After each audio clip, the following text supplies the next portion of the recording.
And good evening, one and all, and welcome back to the Blue Rose Respite. I'm so glad you're able to join us tonight as we start Doki Doki Literature Club. I'm very, very excited to play this game with you guys tonight, but just as a quick heads up before we go forward, if you know this game and you're familiar with this game, you know why I'm making this quick announcement. But for those of you who are perhaps unfamiliar, shall we say, with the other elements regarding this story, just a quick content warning for very heavy themes of depression, self-harm, and some graphic imagery. Once it gets towards that part in the game, I will give you another quick heads up, but just to let you know in advance, if you need to step away at any point, please do so. It's more than fine. I always ask you to prioritize your own health first and foremost, okay guys?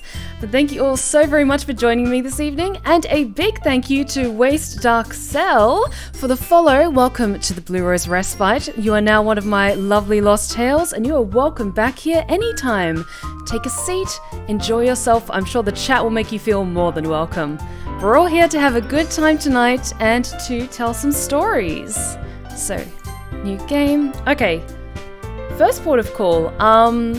What should we name our character? Because it is a guy, I believe. Like visual novel, it's usually a guy by default. So while I do that hydrate check from Kimi-kun, we can think about what to name my character.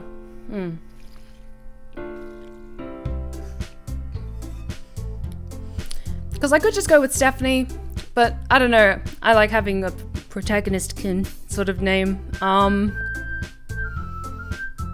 could always name our character after like the Blue Rose Respite or something. I can call them Blue.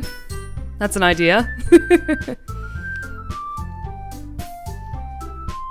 What do you guys think? Should I go with like Stephanie, or should I go with something more along the lines of like protagonist character?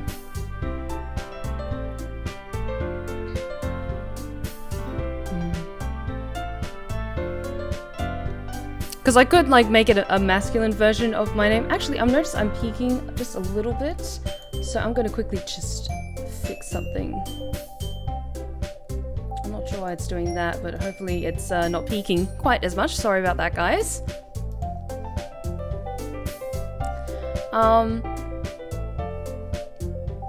Blue is like blue with like an E at the end of it.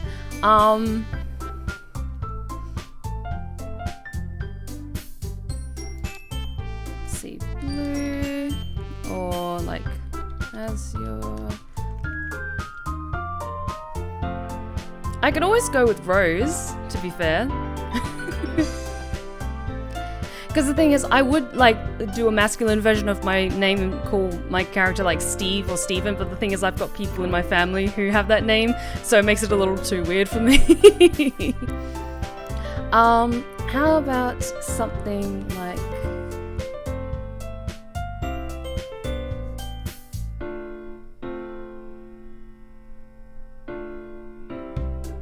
Actually, I don't have anyone in my family named Stefan, so how about that for a name? That's a masculine name, and as far as I know, because you don't get to pick your gender for the player character, so we can go with Stefan if that works with everyone. Oh, the music in this game is so bubbly and cute.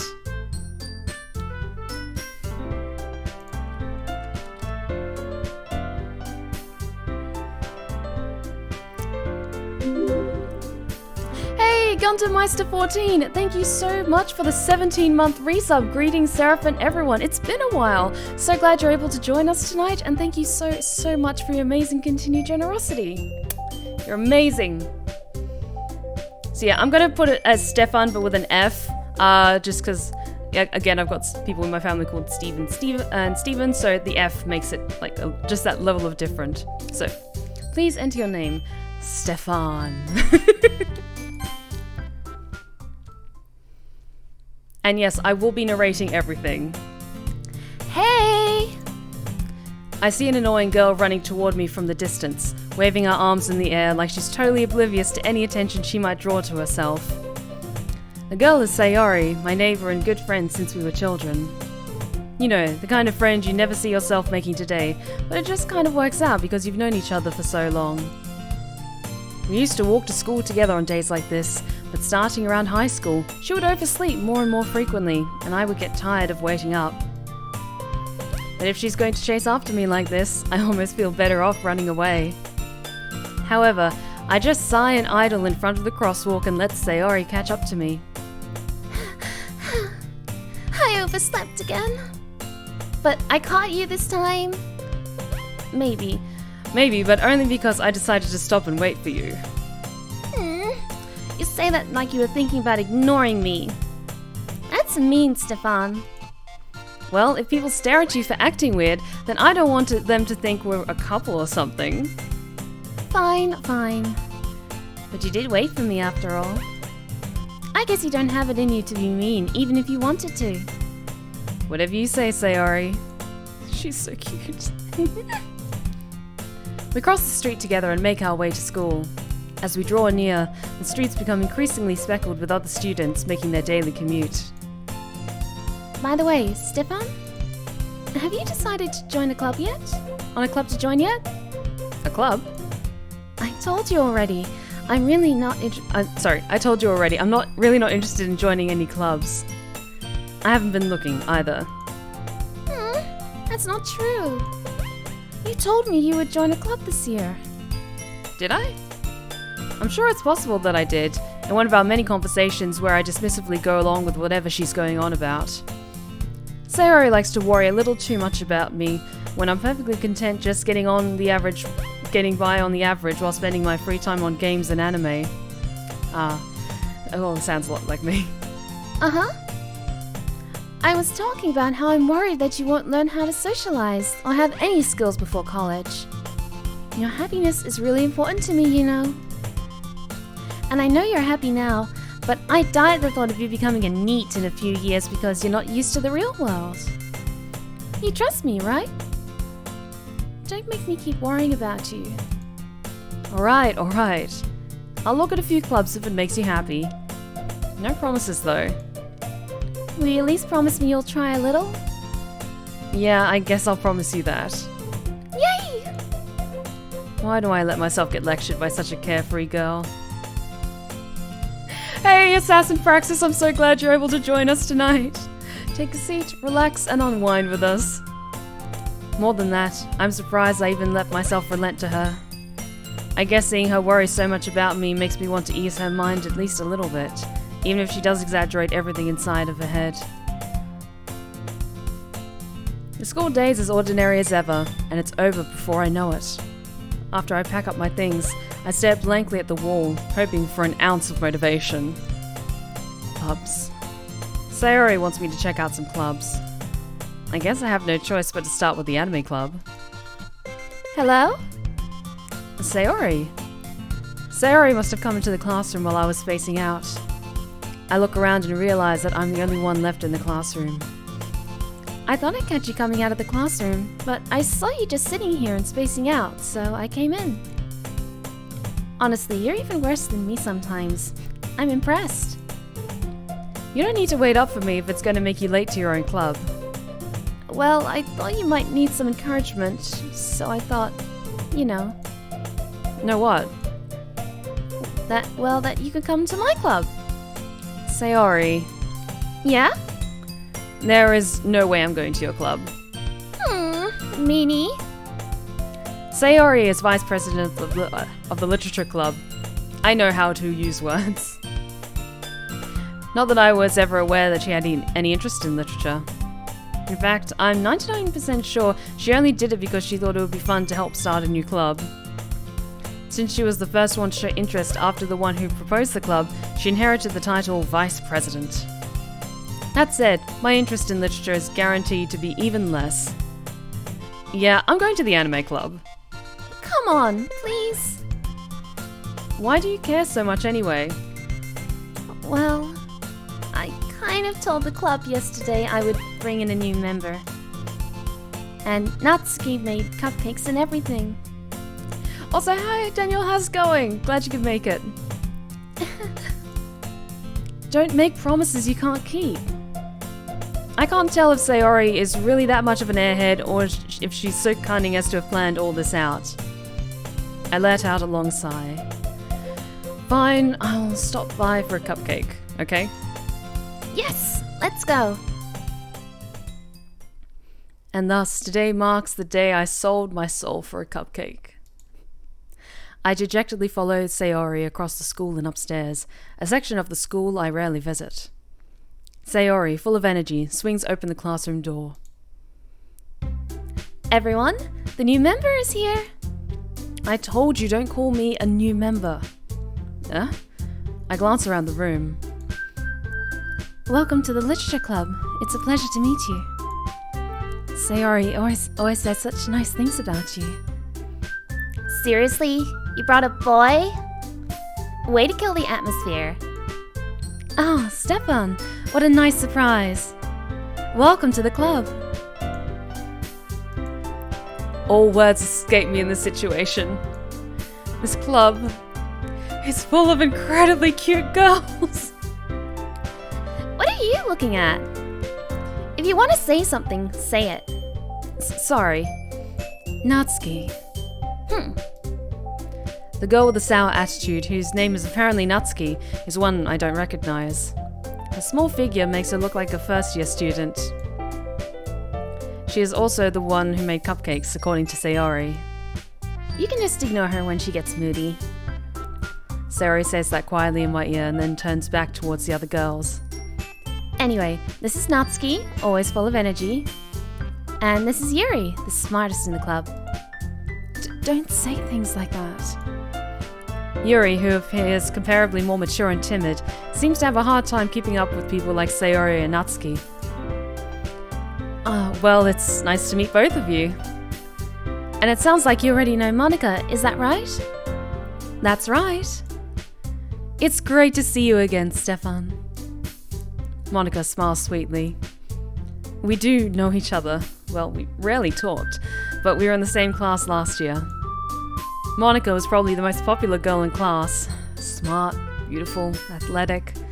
Basically completely out of my league. Like, look at her, guys! She's just so happy to see us. Oh, she looks like such a sweetheart. So having her smile at me so genuinely feels a little... You too, Monica. Come, sit down, Stefan. We made room for you at the table, so you can sit next to me or Monica. I'll get the cupcakes. Hey, I made them! I'll get them. Sorry, I got a little too excited. Then how about I make some tea as well? The girls have a few desks arranged to form a table. As Sayori mentioned, it's been widened so that there is one space next to Monica and one space next to Sayori. Natsuki and Yuri walk over to the corner of the room, where Natsuki grabs a wrapped tray and Yuri opens the closet. Still feeling awkward, I take a seat next to Sayori. Natsuki proudly marches back to the table, tray in hand. Okay, are you ready? Ta-da! Whoa! Natsuki lifts the foil of the tray to reveal a dozen white fluffy cupcakes decorated to look like little cats!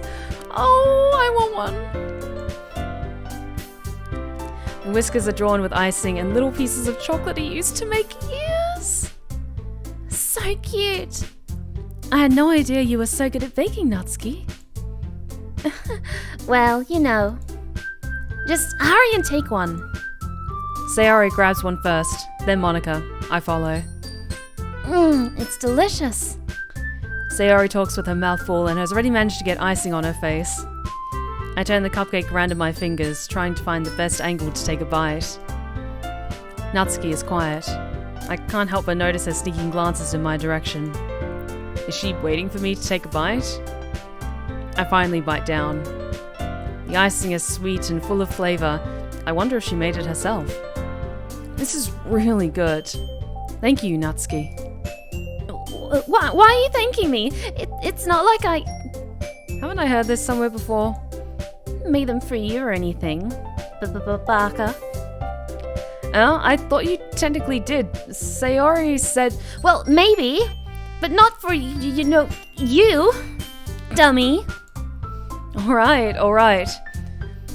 I give up on Natsuki's weird logic and dismiss the conversation. Yuri returns to the table, carrying a tea set.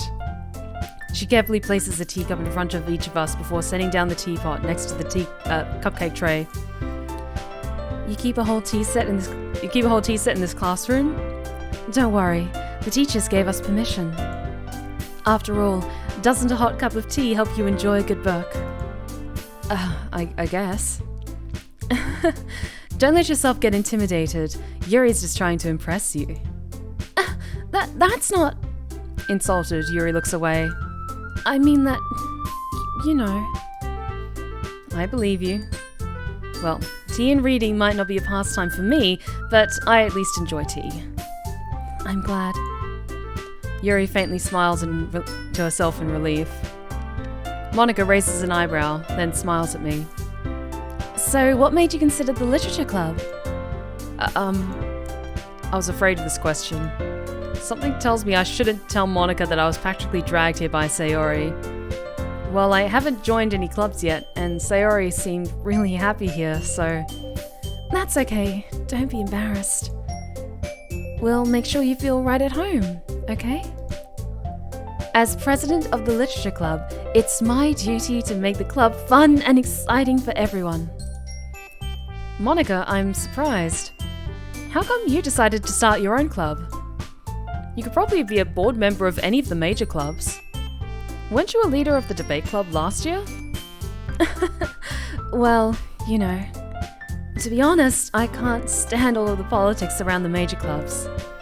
It feels like nothing but arguing about the budget and publicity and how to prepare for events. I'd much rather take something I personally enjoy and make something special out of it. And if it encourages others to get into literature, then I'm fulfilling that dream.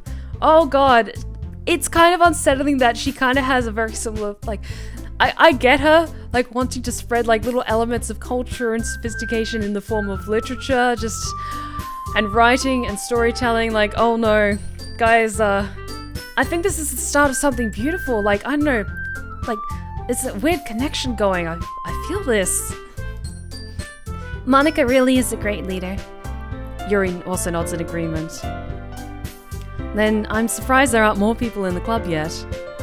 It must be hard to start a new club. You could put it that way. Not many people are very interested in putting out all the effort to start something brand new. Especially when it's something that doesn't grab your attention, like literature. You have to work hard to convince people that you're both fun and worthwhile. But it makes school events, like the festival, that much more important. I'm confident that we can all really grow this club before we graduate. Right, everyone? Yeah. We'll do our best. You know it. Everyone enthusiastically agrees. Such different girls, all interested in the same goal. Monica must have worked really hard just to find these three. Maybe that's why they're all so delighted by the idea of a new member joining. Though I still don't really know if I can keep up with their level of enthusiasm about literature. So, Stefan, what kind of things do you like to read? Well, considering how little I've read these past few years, I don't really have a good way of answering that. Manga? I mutter quietly to myself, half joking. Natsuki's head suddenly perks up. It looks like she wants to say something, but she keeps quiet. Not much of a reader, I guess. Well, that can change. What am I saying? I spoke without thinking after seeing Yuri's sad smile. Anyway, what about you, Yuri? Well, let's see. Yuri traces the rim of her teacup with her finger. My favourites are usually novels that build deep and complex fantasy worlds. The level of creativity and craftsmanship behind them is amazing to me. And telling a good story in such a foreign world is equally impressive. Yuri goes on, clearly passionate about her reading. She seemed so reserved and timid since the moment I walked in, but it's obvious by the way her eyes light up that she finds her comfort in the world of books, not people. But, I like a lot of things. Stories with deep psychological elements usually immerse me as well. Isn't it amazing how a writer can so deliberately take advantage of your own lack of imagination to completely throw you for a loop? Yeah, that is amazing, Yuri. Anyways, I've been reading a lot of horror lately. I've read a horror book once. I desperately grasped something I can relate to at a minimal level. At this rate, Yuri might as well be having a conversation with a rock. Really? I wouldn't have expected that, Yuri. For someone as gentle as you. I guess you could say that. But if a story makes me think, or takes me to another world, then I can't really put it down. Surreal horror is often very successful at changing the way you look at the world, if only for a brief moment. Ugh, I hate horror. Oh, why's that? Well, I just... Natsuki's eyes dart over to me for a split second. Never mind. That's right, you usually like to write about cute things, don't you, Natsuki? What? What gives you that idea? You left a piece of scrap paper behind last club's meeting. It looked like you were working on a poem called... Don't say it out loud! Give that back. Fine. Your cupcakes, your poems, everything you do is just as cute as you are. Sayori sidles up behind Natsuki and puts her hands on her shoulders. I'm not cute! Natsuki, you write your own poems? Well, I guess sometimes. Why do you care? I think that's impressive. Why don't you share them sometime? No! Natsuki averts her eyes. You wouldn't like them. Not a very confident writer yet? I understand how Natsuki feels. Sharing that level of writing takes much more than just confidence. The truest form of writing is writing to oneself. You must be willing to open up to your readers, exposing your vulnerabilities and showing even the deepest reaches of your heart. Do you have any writing experience too, Yuri? Maybe if you share some of your work, you can set an example and help Natsuki feel comfortable enough to share hers. I guess it's the same for Yuri. Oh, I wanted to read everyone's poems. We all sit in silence for a moment. Okay. I have an idea, everyone.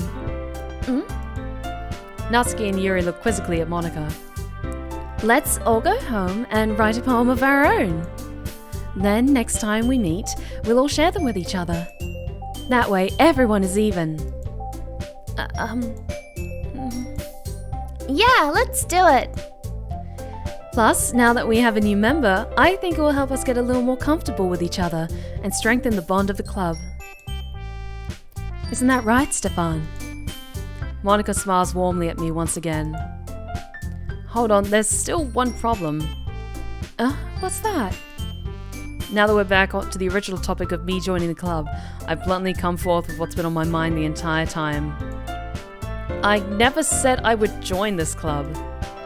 Sayori might have convinced me to stop by, but I never made any decision. I still have other clubs to look at, and I lose my train of thought. Oh, they all look so sad!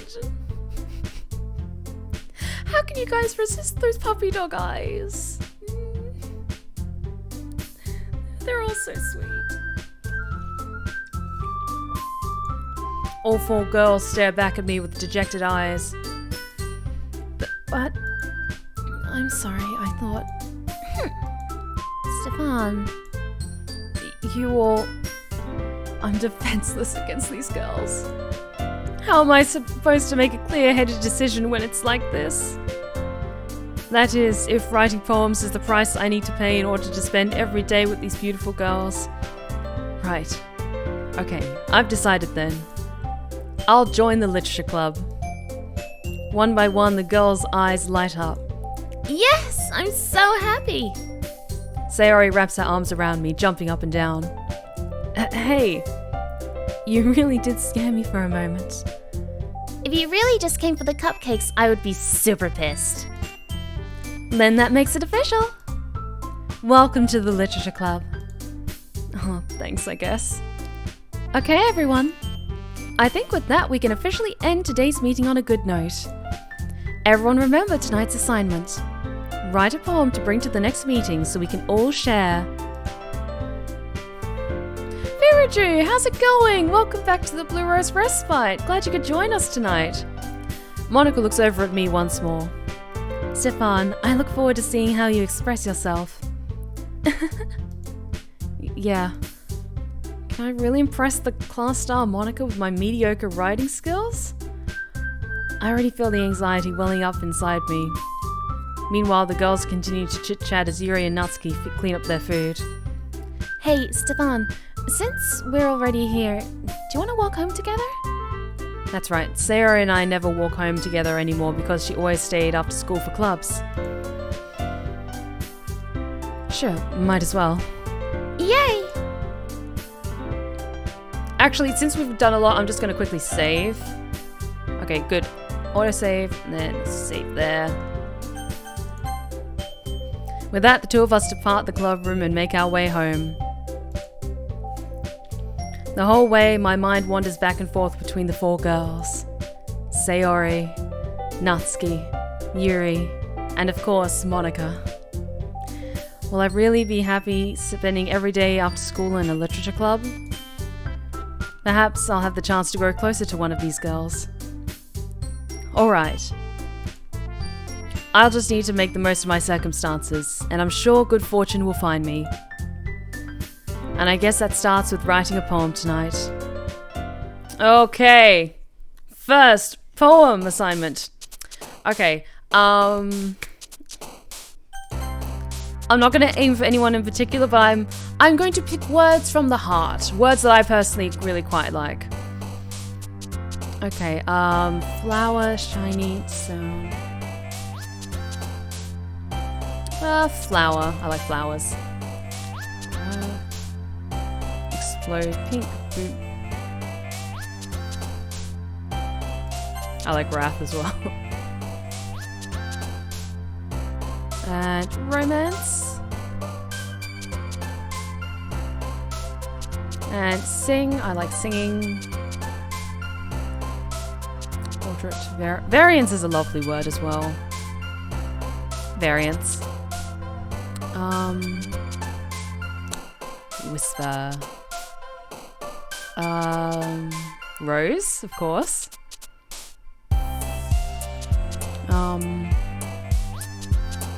Infinite.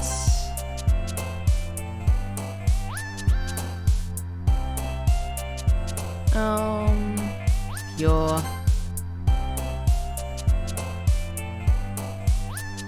Dark. Destiny. Heaven sent. Effulgent.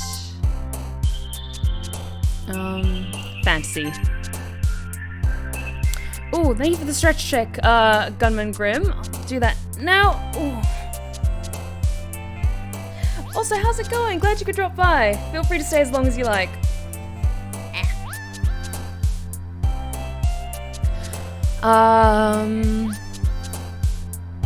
Graveyard. Something spooky.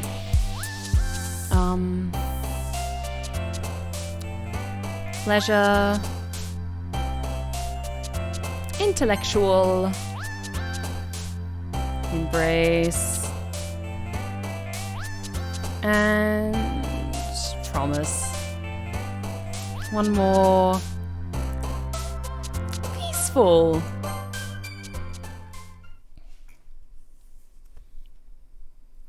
Yeah, it is weirdly hot in the UK, isn't it, Grim? But I've got my little fan beside me, so we'll just keep him cool as best we possibly can. Hi again, Stefan. Glad to see you didn't run away from us. Nah, don't worry. This might be a little strange for me, but I at least kept my word. Well, I'm back at the literature club.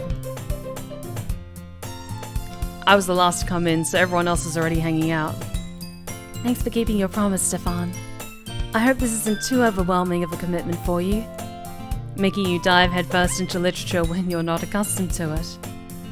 Oh, come on! Like he deserves any slack.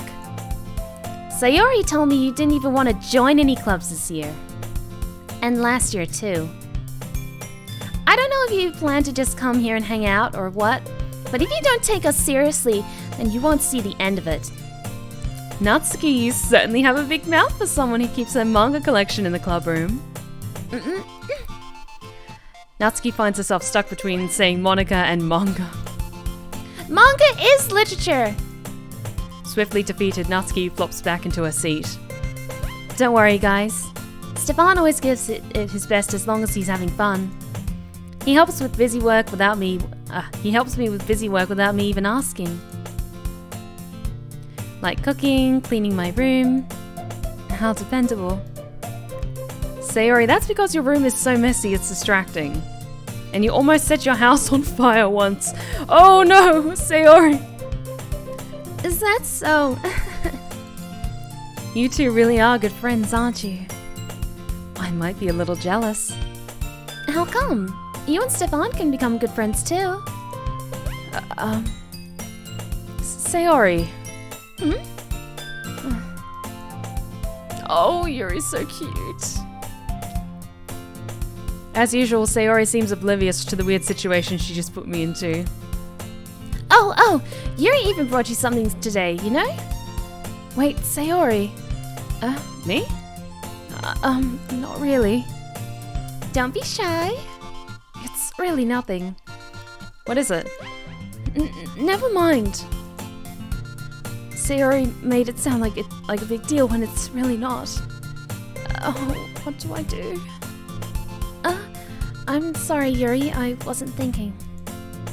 I guess that means it's up to me to rescue this situation. Hey, don't worry about it.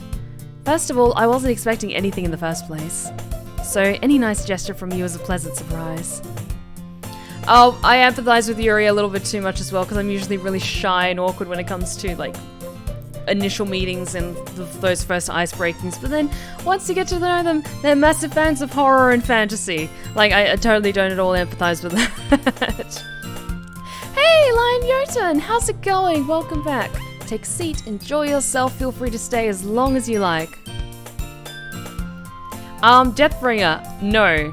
I am familiar with this game, but I have not played it myself to completion. It'll make me happy no matter what. Is that so? Yeah, it won't make it a big deal if you... I won't make it a big deal if you don't want it to be. Alright. Well, here.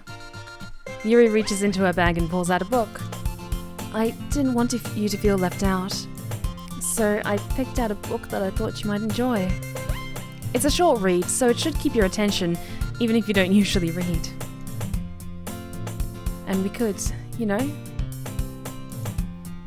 discuss it if you want. This is... How is this girl accidentally being so cute? Oh. So adorable. She even picked out a book she thinks I'll like, despite me not reading much.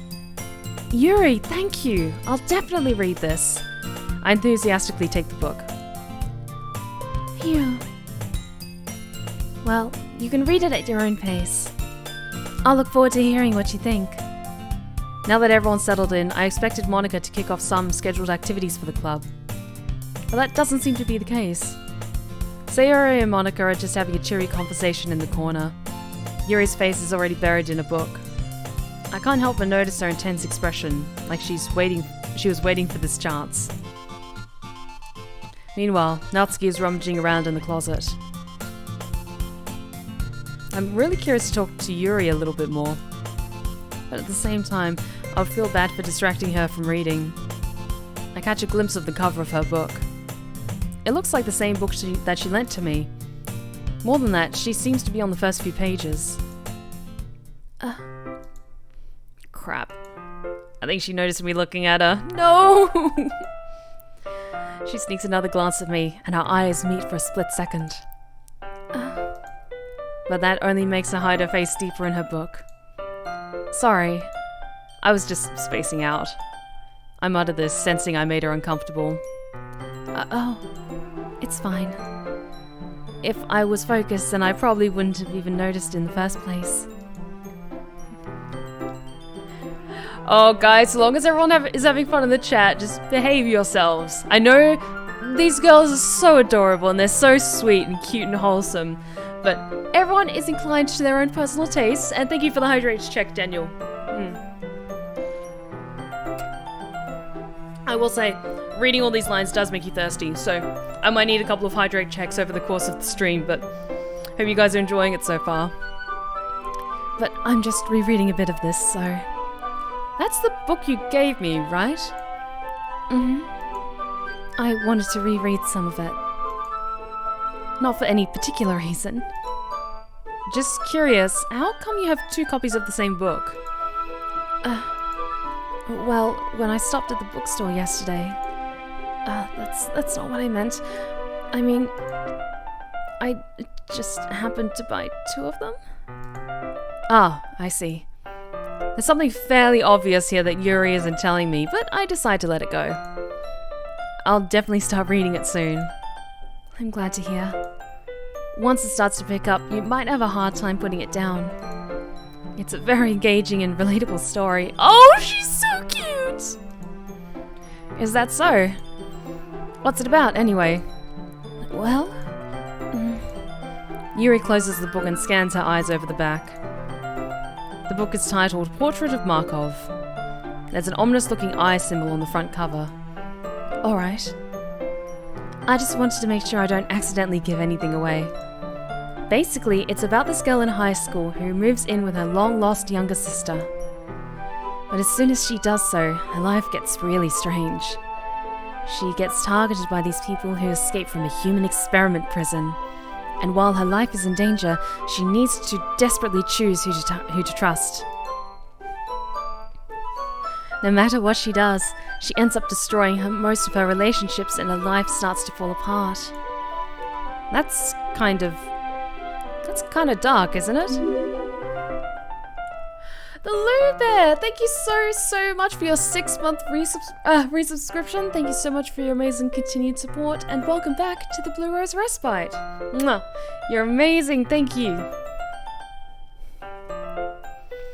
Yuri made it sound like it was going to be a nice story, so that dark turn came from nowhere. Yuri gently giggles all of a sudden. Are you not a fan of that sort of thing, Stefan? No, it's not that. I mean, I can definitely enjoy these kinds of stories, so don't worry. I hope so. Yeah, I totally forgot that Yuri is into those things. She's so shy and reclusive on the outside, but her mind seems to be completely different.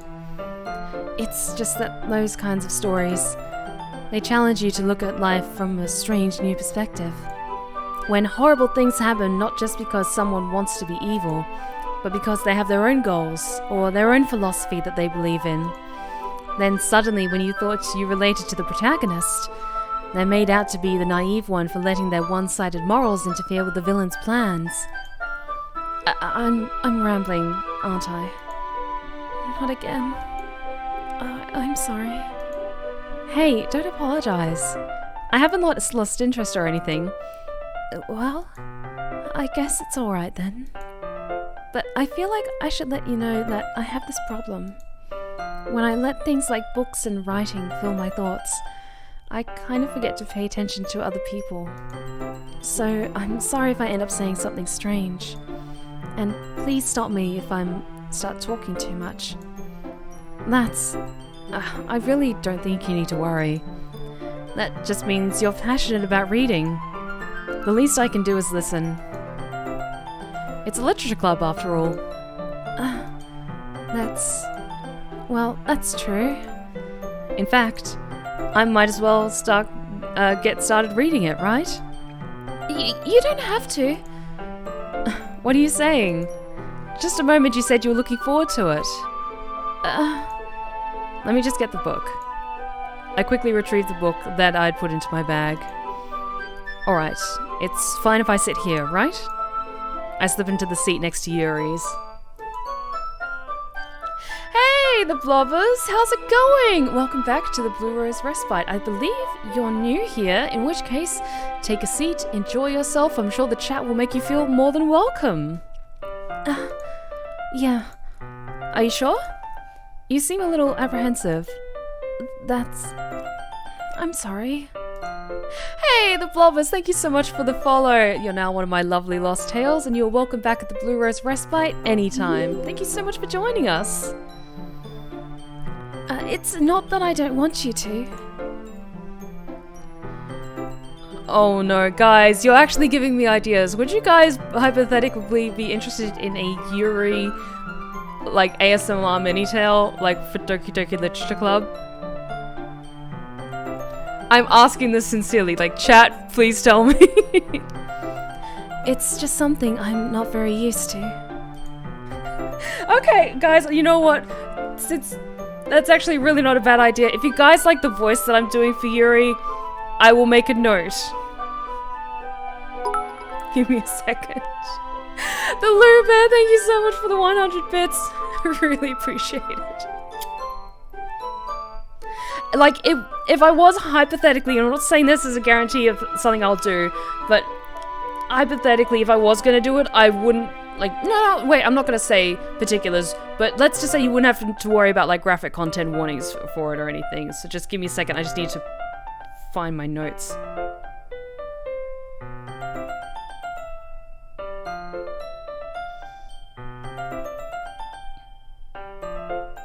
Come on. I'll be back in just a second, guys.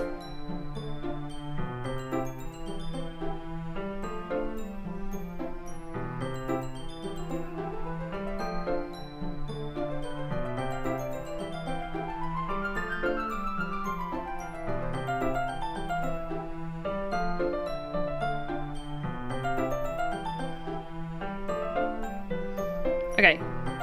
Sorry, I just had to make a note of that because towards the end of the stream I probably would forget it.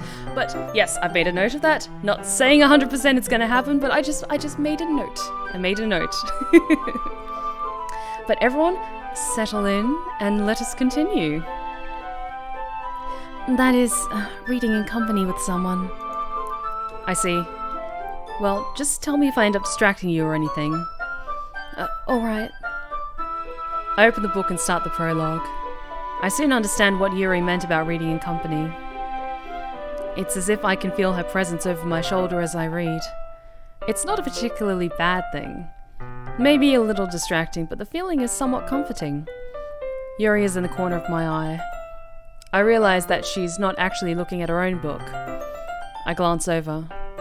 It looks like she's reading from my book instead. Sorry. I was just... Yuri, you really apologize a lot, don't you? I do? I don't really mean to. Sorry. I mean... Here, this should work, right? I slide my desk until it's up against Yuri's, then hold my book more between the two of them. I suppose so. Yuri timidly closes her own copy. Once we each lean in a little bit, our shoulders are almost touching. It feels like my left arm is in the way, so I instead use my right hand to hold the book open. I guess that makes it kind of difficult to turn the page. Here. Oh, she's so sweet. Yuri takes my left arm and holds the left side of the book between her thumb and forefinger. I do the same with my right arm on the right side of the book. That way I turn the page, and Yuri slides it under her thumb and after it flips to her side. But in holding it like this, we're huddled even closer together than before. It's actually kind of distracting me. It's as if I can feel the warmth of Yuri's face, and she's in the corner of my vision. Are you ready? Turn the page. Sorry. I think I got a bit distracted for a second. I glance over at Yuri's face again and our eyes meet.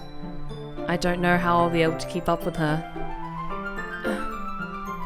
That's okay. Oh, she's so cute. You're not used to reading, right? I don't mind being patient if it takes you a bit longer. It's probably the least I can do.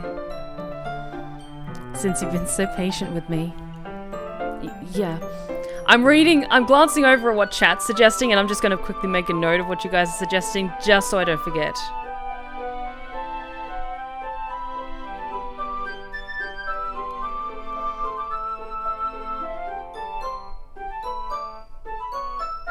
Okay, sorry about that, guys. I just had to collect my thoughts. Thanks. We continued reading.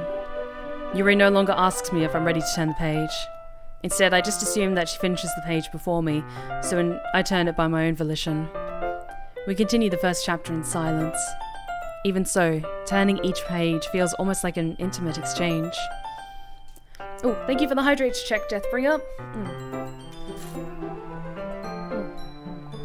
Thank you.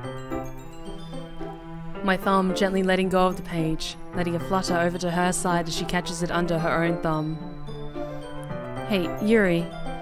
This might be a silly thought, but the main character kind of reminds me of you a little bit. You think so? How does she? Well, I guess she's more blunt in a lot of ways, but she also second guesses all the things she says and does. Like, she's afraid she'll do something wrong. It's not like I could see into her head or anything, but they're kind of reminiscent of some of your mannerisms. I see. You remain silent for a moment. But Stefan, That's probably a terrible thing to have in common with her. oh, that's so embarrassing that you think that. Wait, I didn't mean it in a bad way or anything. Sorry, I really didn't know you were self-conscious about that sort of thing. I guess I more meant it like it's kind of cute. What are you saying all of a sudden? Okay, everyone. I think it's about time we share today's poems with each other. We might not have enough time if we wait too long. Yuri exhales, spared from finishing her thoughts. Is that alright, Yuri? You look kind of down. I'm sorry if you haven't been looking forward to this. Oh, it's not. It's fine. Yuri releases her hand from the book, causing it to close on top of my thumb. Alright. I guess I'll do some more reading tonight. Or would you prefer I only read it with you? I guess I don't have too much of a preference either way. In that case, I'll read a little more tonight. It'll be more fun to read with you after it picks up a bit, you know? That's good reasoning. In that case, feel free to finish the first 2 chapters in your own time. Alright. I stand up. I make a mental note of where I left off in the book and then slip it into my bag. By the way, did you remember to write a poem last night? Yeah. My relaxation ends. I can't believe I agreed to do something so embarrassing. I couldn't really find much inspiration since I've never really done this before. Oh, Deathbringer, they mentioned the book that they're reading. I think it was called Portrait of Markov, I believe. I think it's a fictional text, that's written for this game in particular. Well, now that everyone's ready, why don't you find someone to share with? I can't wait. Sayori and Monica enthusiastically pull out their poems. Sayori's is on a wrinkled sheet of loose leaf torn from a spiral notebook. On the other hand, Monica wrote hers in a composition notebook. I can already see Monica's pristine handwriting from where I sit. Natsuki and Yuri reluctantly comply as well, reaching into their bags. I do the same myself. Oh god, my poem's gonna be awful, isn't it?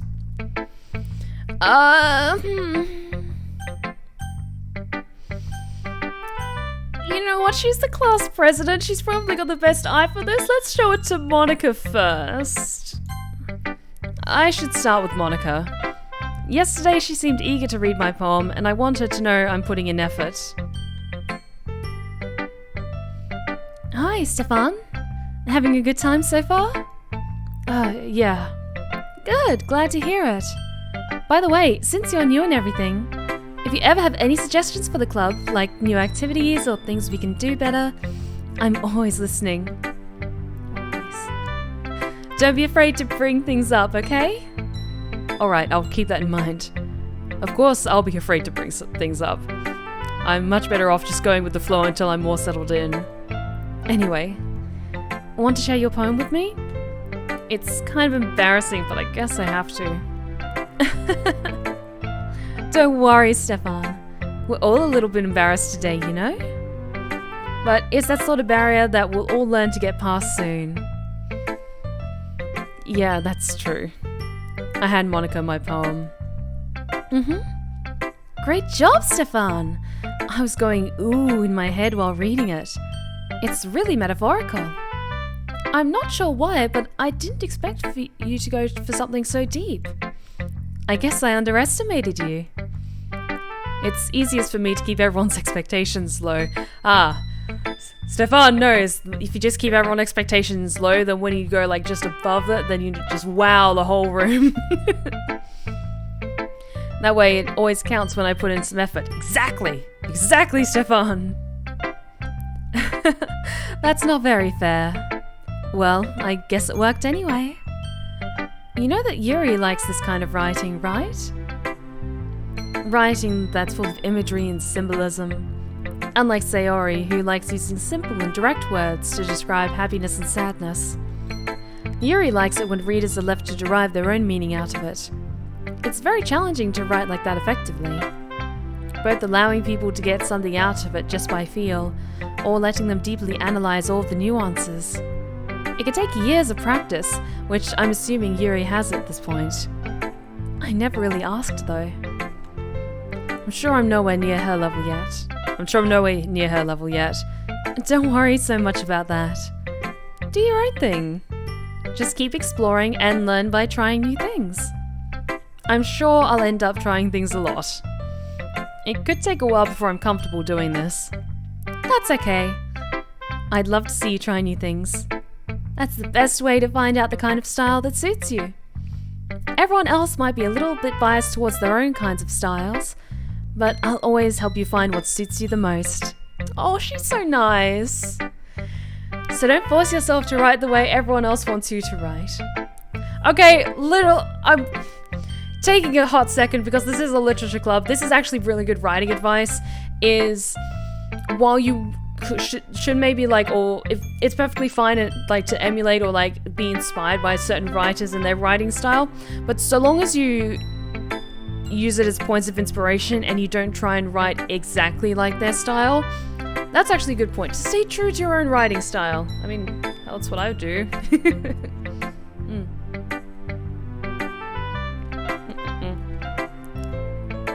It's not like you have to worry about impressing them or anything. Anyway, do you want to read my poem now? Don't worry, I'm not very good. You sound pretty confident for someone who claims to not be very good. Well, that's because I have to sound confident. That doesn't mean I always feel that way, you know? I see. Well, let's read it then. Okay. Hole in wall. It couldn't have been me. See, the direction that spackle protrudes. A noisy neighbor, an angry boyfriend. I'll never know. I wasn't home. I peer inside for a clue. No, I can't see. I reel, blind, like a film left out in the sun. But it's too late. My retina's already scorched with a permanent copy of the meaningless image. It's just a little hole. It wasn't too bright. It was too deep, stretching forever into everything. A hole of infinite choices. I realize now that I wasn't looking in. I was looking out.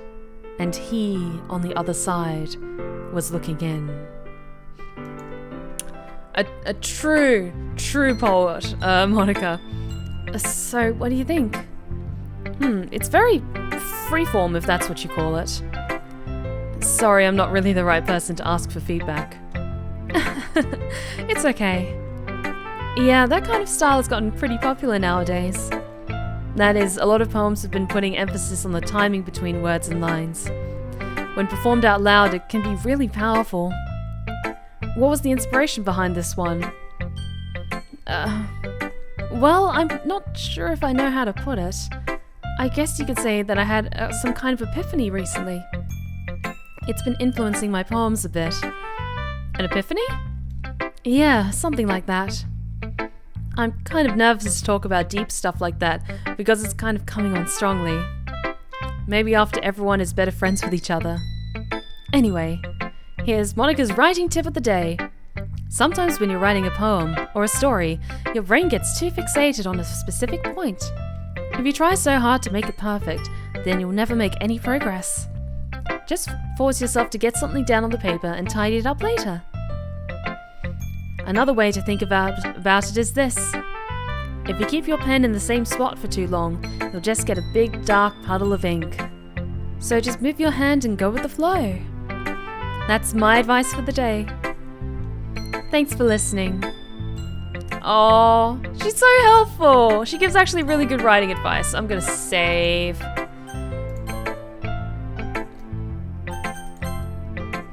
Who should I show my poem to next? Let's show Sayori, because she brought us to the club. And then we'll show it to Yuri and then Natsuki, I think. Sayori. This is a good poem, Stefan. Are you sure it's your first time? Of course. It's not that good. Am I the kind of guy who would be writing poems in his spare time? I guess you're right. But that's why it impressed me. Well, to be honest, I was afraid that you wouldn't do it seriously. Or that you would write one at all. I'm really happy just that you wrote one. It just reminds me of how you're really a part of the club now. Not to mention the fact that I'm standing in front of you in the club room? Well, of course. I'm not really into it yet, but that doesn't mean I'll break my promise. See? It's like I said before, Stefan. Deep down, you're not selfish at all, you know? Trying new things like this for other people, that's something that only really good people do. Thanks, Sayori. I'm not sure if Sayori sees the full picture of my motive here. Then again, I can't deny that she's part of the reason I joined. Knowing how much this means to her and all. Yeah. And I'm gonna make sure you have lots of fun here, okay? That'll be my way of thanking you. Alright, I'm going to hold you to that then. Yay! Now, you'll read my poem too, right? Don't worry, I'm really bad at this. We'll see about that. Okay. Dear sunshine, the way you glow through my blinds in the morning, it makes me feel like you missed me. Kissing my forehead to help me out of bed, making me rub the sleepy from my eyes. Are you asking me to come out and play? Are you trusting me to wish away a rainy day? I look above. The sky is blue. It's a secret, but I trust you too. If it wasn't for you, I could sleep forever. But I'm not mad. I want breakfast. Oh. Sayori, this is just a guess, but did you wait until this morning to write this? No, just a little bit. You can't answer just a little bit to a yes or no question. I forgot to do it last night. Well, at least that makes me feel a little bit better about myself. Don't be mean. I still tried my best. Oh, yeah. I didn't mean to say it was a bad poem. It came out nice, or how should I put it? It sounds just like you. Really? Yeah. Especially that last line. I made eggs on toast. Oh. Sweetie! Even though you were late to school? It's bad to skip breakfast. I get all cranky. Well, I guess there's no point in arguing. Anyway, thanks for showing me. This was so much fun. Monica's the best. Yeah. But next time, I won't forget. And I'm gonna write the best poem ever. Well, I guess I look forward to it. Who should I show my poem to next? Yuri. Since apparently she might like my writing style. Oh, she's cute. She's so cute. As Yuri reads the poem, I notice her eyes lighten. Exceptional. Oh, what was that? Did I say that out loud? Yuri first covers her mouth, but then ends up covering her whole face. Sweetie! Oh, he's going to hate me. You really didn't do anything wrong, Yuri. That's... I guess you're right. What am I getting so nervous for? Yuri takes a breath. So, what kind of writing experience do you have? Your use of imagery and metaphors indicates you've written a lot of poetry before. Well, I have 2 degrees in it, so I must be doing something right. Really? Wow, that's a huge compliment coming from you. This is actually my first time, really. Huh? Yuri stares at me blankly, then looks at my poem again. Well, I know that. I just meant, Yuri trails off, unable to find an excuse. She traces her finger along the words in the poem, as if breaking it down more thoroughly. Yeah. Okay.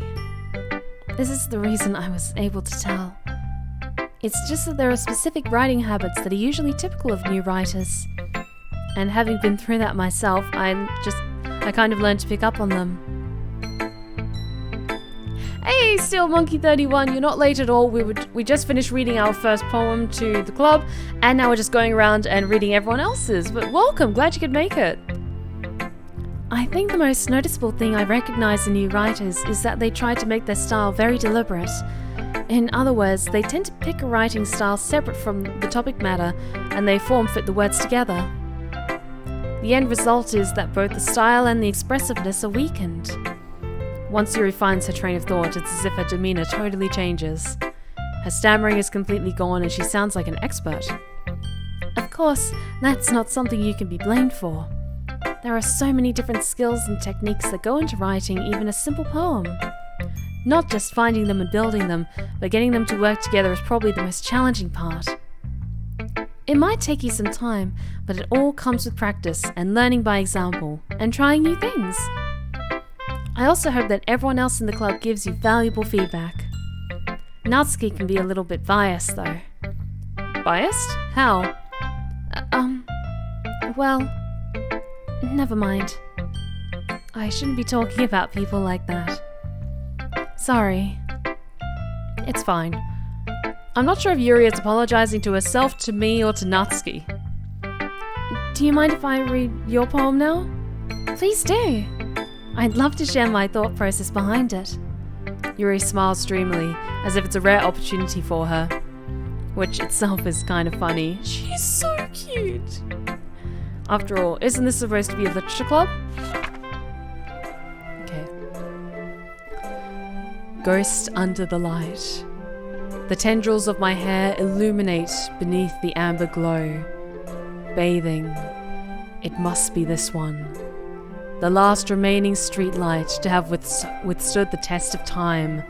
The last yet to be replaced by the sickening blue-green hue of the future. I bathe, calm, breathing air of the present but living in the past.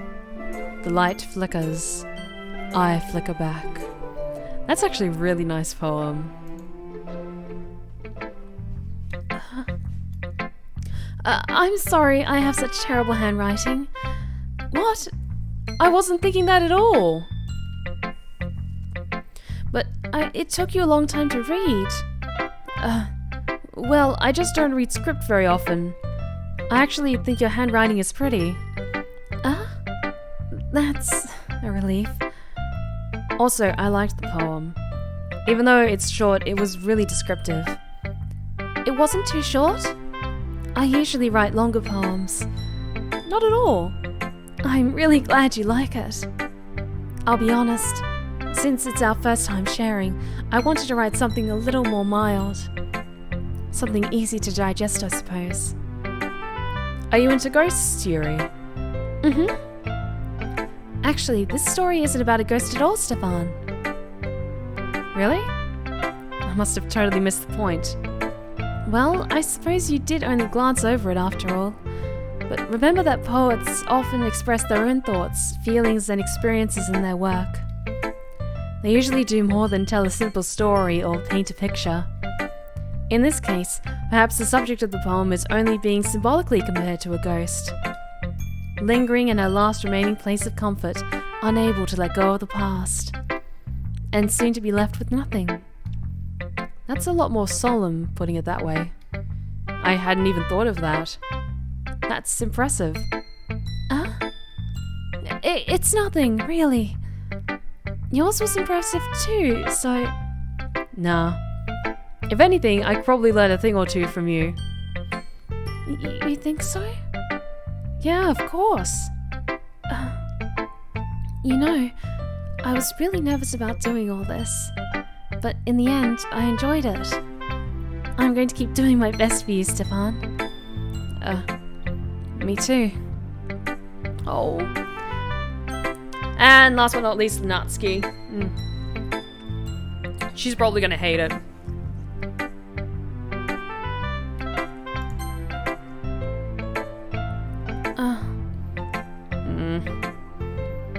Well, it's about what I expect from someone like you. That's a little blunt. Well, excuse me. It's not like I said it was bad. It just didn't evoke any emotions. So basically, it's not cute enough for your tastes. Do you want to get smacked? I'll pass. Well, anyway, I guess I need to show you mine. Not that you'll like it. And I do like the theme changes depending on whose poem you're reading. Eagles can fly. Monkeys can climb. Crickets can leap. Horses can race. Owls can seek. Cheetahs can run. Eagles can fly. People can try. But that's about it. Maybe it's just because it's so blunt and simple that I'm just like, I'm getting a kick out of reading it.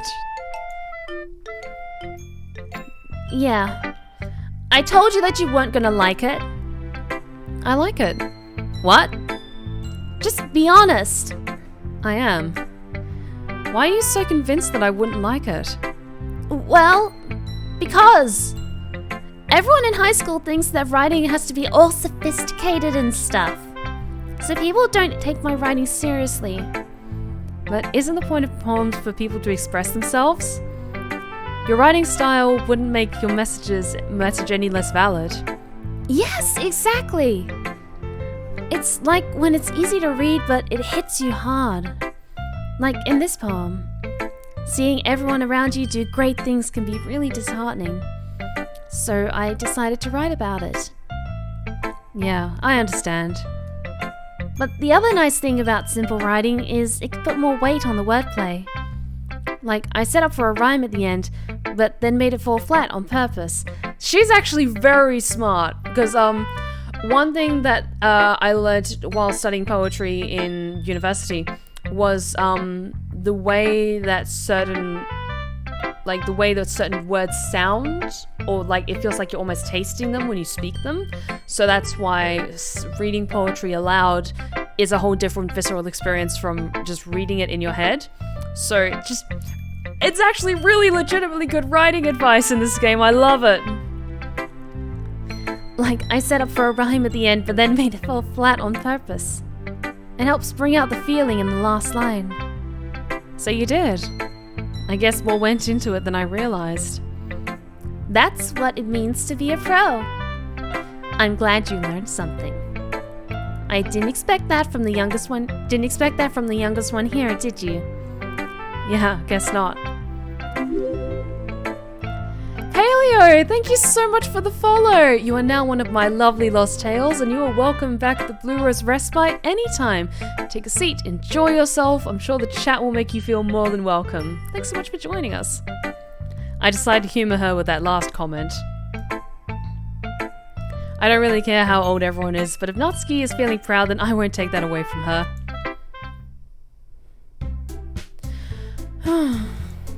I guess that's everyone. I glance around the room. That's a little more stressful than I anticipated. It's as if everyone is judging me for my mediocre writing abilities. Oh, I am getting flashbacks to university, I'm not gonna lie. Even if they're just being nice, there's no way my poems can stand up to theirs. Oh, I'm really getting flashbacks to university. This is a literature club after all. I sigh. I guess that's what I ended up getting myself into. Across the room, Sayori and Monica are happily chatting. My eyes land on Yuri and Natsuki. They gingerly exchange pieces of paper, sharing their respective poems. As they read in tandem, I watch each of their expressions change. Natsuki's eyebrows furrow in frustration. Meanwhile, Yuri smiles sadly. What's with this language?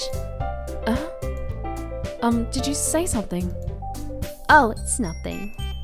Natsuki dismissively returns the poem to the desk with one hand. I guess you could say it's fancy. Oh, thanks. Yours is cute. Cute? Did you completely miss the symbolism or something? It's clearly about the feeling of giving up. How can that be cute? I know that. I just meant the language, I guess. I was trying to say something nice. You mean you have to try that hard to come up with something nice to say? Thanks, but it really didn't come out nice at all. Well, I do have a couple suggestions. If I was looking for suggestions, I would have asked someone who actually liked it. Which people did, by the way. Sayori liked it, and Stefan did too. So based on that, I'll gladly give you some suggestions of my own. First of all, excuse me. I appreciate the offer, but I've spent a long time establishing my writing style. I don't expect it to change anytime soon, unless of course I come across something particularly inspiring, which I haven't yet. And Stefan liked my poem too, you know? He even told me he was impressed by it. Natsuki suddenly stands up. Oh?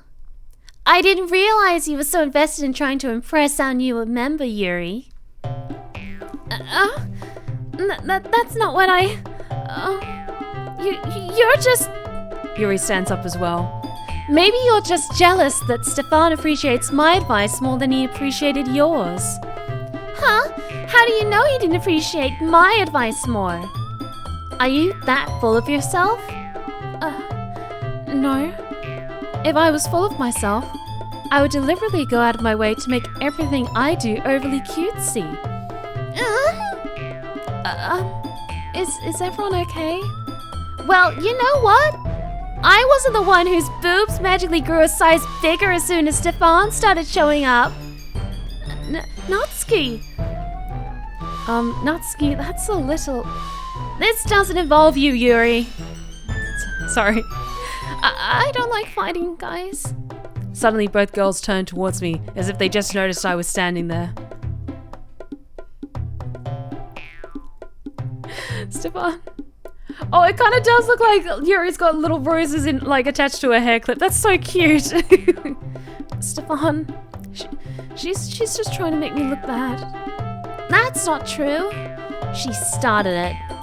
If she could get over herself and learn to appreciate that simple writing is more effective, then this wouldn't have happened in the first place. What's the point of making your poems all convoluted for no reason? The meaning should jump out at the reader, not force them to have to figure it out. Help me explain that to her, Stefan. Wait. There's a reason we have so many deep and expressive words in our language. It's the only way to convey complex feelings and meaning the most effectively. Avoiding them is not only unnecessarily limiting yourself, it's also a waste. You understand that, right, Stefan? Well... How did I get dragged into this in the first place? It's not like I know anything about writing. I have 2 degrees in it. But whoever I agree with, they'll probably think more highly of me. So of course that's going to be... Yuri's just so fucking cute. I'm sorry, I have to pick Yuri. Natsuki, you're right that I liked your poem. See? Wait. That's not an excuse for you to be so mean. You shouldn't pick a fight just because someone's opinion is different. That's not what happened at all. Yuri wouldn't even take my poem seriously. I understand. Yuri? You're a seriously talented writer. It's no secret that I was impressed. Well, that's... But here's the thing. No matter how simple or refined someone's writing style is, you're still putting feelings into it, and it becomes something really personal. That's why Natsuki felt threatened when you said her poem was cute. I see. I didn't notice that I'm sorry. Oh. Natsuki, you took it way too far. Yuri means well, and if you just told her how you felt, then this wouldn't have happened in the first place. Are you kidding? That's exactly what I did. It was her that...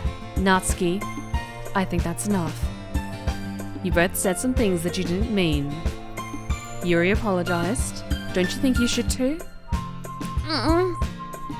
Natsuki clenches her fists.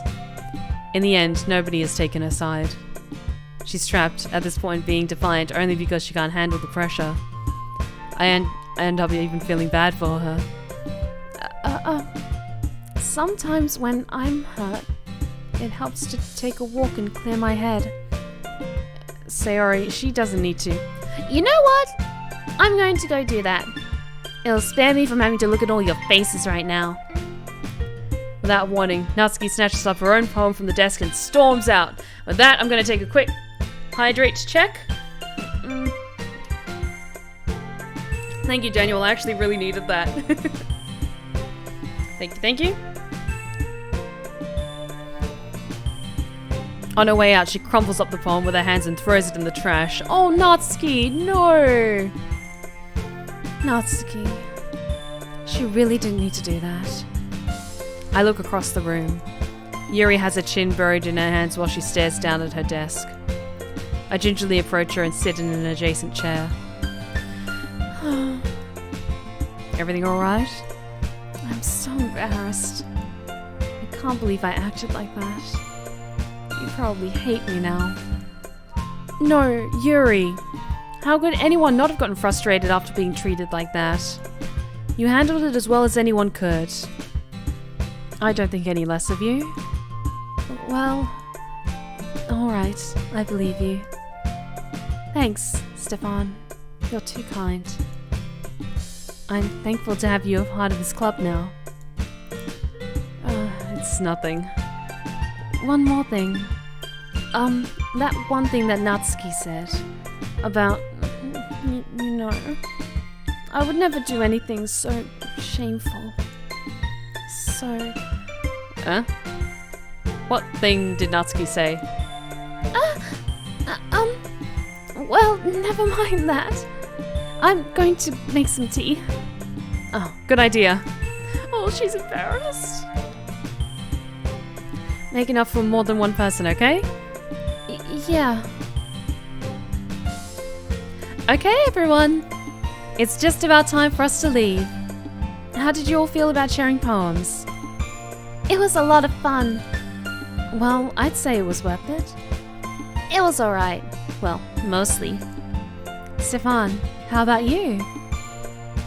Yeah, I'd say the same. It was a neat thing to talk about with everyone. Awesome. In that case, we'll do the same thing tomorrow. And maybe you learn something from your friends too. So your poems will turn out even better. I think to myself, I did learn a little more about the kinds of poems everyone likes. With any luck, that means I can at least do a better job impressing those I want to impress. I nod to myself with newfound determination. Stefan, ready to walk home? Sure, let's go. Okay, I'm gonna save again.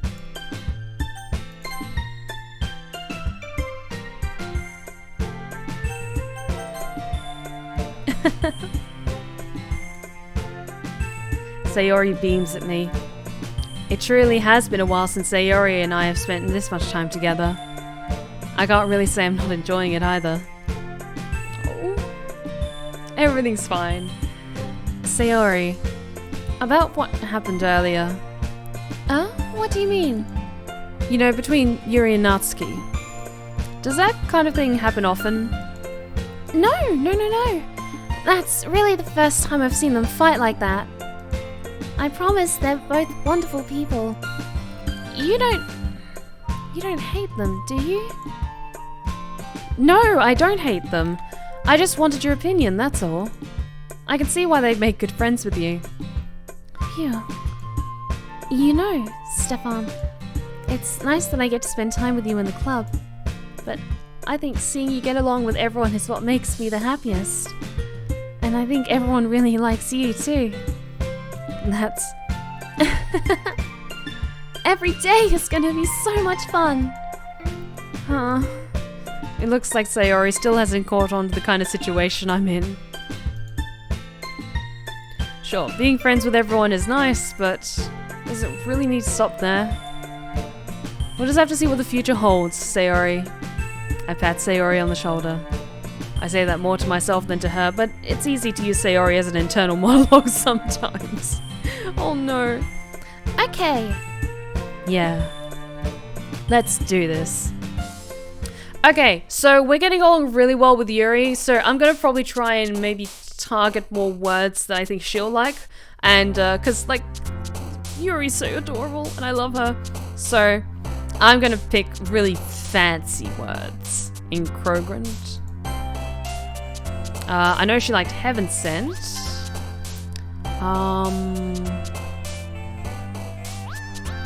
Covet. Portrait. Misfortune. Oh no, that was Sayori. She likes spooky stuff too, so graveyard. Effulgent. Atone. Oh, all of these are pretty good, but let's go with embrace. Okay, there's more Sayori. Ambient. Vivacious, I like that word. Death. Why did Sayori skip with that one? Fantasy. Okay, that was more Natsuki's type. Okay, let's pick Doki Doki. Unrequited. Existence. Intellectual. And horror. Inferno. And let's go with... Ooh, Massacre I'm tempted to go with. Yeah, let's go with Desire. Okay, she's still like that.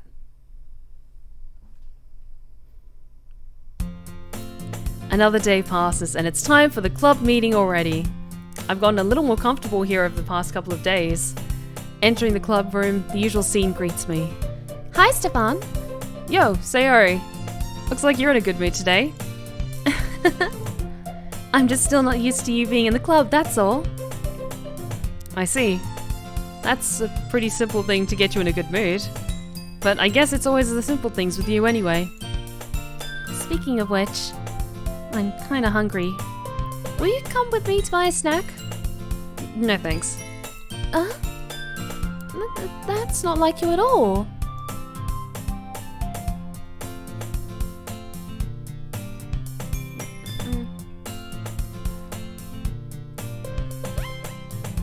I have my reasons. Why don't we take a look at your purse, Sayori? Sayori, were you being sneaky because you don't have any money on you? Why that all of a sudden? No reason, really. I just wanted to look at it. Sayori nervously retrieves her coin purse. She fumbles with the latch and gets it open. Then she turns it upside down and lets its contents spill onto the desk. Only 2 small coins fall out. I knew it. I can see right through you, Sayori. That's not fair. How did you even know? It's simple. If you had enough money in the first place, you would have bought a snack before coming to the club room. So either you're not hungry and want an excuse to take a walk, or you planned to conveniently forget that you spent all your money so that I would lend you some. But there's one more thing. You're always hungry. And so that only leaves the one option. I give up. Don't make me feel guilty. If you feel guilty, that means you deserve to feel guilty. Yuri suddenly giggles. I didn't notice that she was listening in. Her face is in her book, as always. I wasn't listening or anything. I was just... something in my book. Yuri, tell Stefan to let me borrow some money. Don't get me involved like that, Sayori. Besides, you should only buy what you can responsibly afford. And frankly, after pulling a mischievous little stunt like that, your suffering is fair through retribution. Wow, Yuri, okay. Did I just... I didn't mean that. I got too absorbed in my book. Oh. I really like it when you speak your mind, Yuri. It doesn't happen much, but it's a fun side of you. There's no way you could think that. You were right, though. I did something bad, and now I have to accept the revolution. Retribution. That! Still, coming from you, Sayori, I guess there's a little devil inside of us, isn't there? Don't let her fool you. Sayori knows exactly what she's doing. After all, she told you guys she was bringing me to the club before she even told me. But you wouldn't have come if it weren't for the cupcakes. So I had to trick Natsuki into making them. Come on, give me some credit, more credit than that, Sayori. Out of nowhere, something smacks Sayori in the face and tumbles onto the desk. Ow! Yeah. Ow. What was... A cookie. Sure enough, it's a giant cookie wrapped in plastic. Sayori glances around. Is this a miracle? It's because I paid my restitution. She's so cute. Retribution. Actually, that one almost worked. I was just gonna give it to you. But then I heard you blab about the cupcakes. It was totally worth seeing your reaction, though. Natsuki, that's so nice of you. I'm so happy. Sayori hugs the cookie. Jeez, just eat it. Sayori rapidly tears open the wrapper and takes a big bite. So good. Sayori suddenly clasps her hands over her mouth. I bit my tongue. You're going through a lot over just one cookie. Natsuki takes a bite of her own cookie. Oh, yours looks really good too, Natsuki. Can I try it? Jeez. Beggars can't be choosers. But yours is chocolate. Yeah, why do you think I gave you that one? Fine. Still, really happy that you shared this one with me. Sayori gets out of her seat and goes behind Natsuki, then wraps her arms around her. Oh, jeez. I get it. Cookie still in hand, Natsuki reaches up to nudge Sayori off of her. Sayori suddenly leans down and takes a bite out of Natsuki's cookie. Hey! Did you seriously just do that? Mouthful, Sayori trots away to safety. Yuri and I laugh as well. Jeez, you're such a kid sometimes. Monica, can you tell Sayori... Natsuki glances around. Monica isn't in the club room. That's weird. Oh. Where's Monica anyway? Good question. Have any of you heard anything about her being late today? Not me. Yeah, I haven't heard either. That's a bit unusual. I hope she's okay. Of course she's okay. She probably just had something to do today. She's pretty popular after all. You don't think she has a... I wouldn't be surprised. She's probably more desirable than all of us combined. I wouldn't say that. You're all adorable in different ways. That's true. Excuse me? Suddenly, the door swings open. Sorry, I'm super sorry. Ah, there you are. I didn't mean to be late. I hope you guys weren't worried or anything. Monica chose the club over her boyfriend after all. You're so strong-willed. Boyfriend? What on earth are you talking about? Monica quizzically glances at me. Why me? Never mind that. What held you up anyway? Well, my last period today was study hall. To be honest, I kind of just lost track of time. That makes no sense, though. You would have heard the bell ring, at least. I must not have heard it, since I was practicing piano. Piano? I wasn't aware you played music as well, Monica. Oh, I don't, really. I just kind of started recently. I've always wanted to learn piano. That's so cool. You should play something for us, Monica. Monica looks at me. Maybe once I get a little better, I will. Yay! That sounds cool. I'd also look forward to it. Is that so? In that case, I won't let you down, Stefan. Monica smiles sweetly. I didn't mean any pressure or anything like that. Don't worry. I've been practicing a whole lot recently, and I'd really love the chance to share once I'm ready. I see. In that case, best of luck. Thanks. So, I didn't miss anything, did I? No, not really. I chose to leave out Sayori's mischievous escapade. I'm sure Natsuki will end up complaining to her anyway. It looks like everyone has already settled down. Sayori somehow already finished her entire cookie. Yuri is back to her book and Natsuki disappeared into the closet. I need a quick hydrate check. Hey, Yuri. Oh? I suddenly noticed that Yuri is reading a different book from the one we've been reading together. Sorry, I didn't mean to interrupt. No. I was kind of just waiting for you. Oh, if that's the case, why don't we go ahead and get started? Yes, let's. Actually, I have a request. Do you mind if I make some tea first? Not at all. Thanks very much. If there's one thing that can make my reading time here any better, it's a nice cup of tea. Not to mention for yourself as well. Yuri stands up and makes her way over to the closet. I follow and watch as she retrieves a small water pitcher from the shelf, the kind with the filter inside. Oh, thank you for the stretch check, Blue Bear. Oh.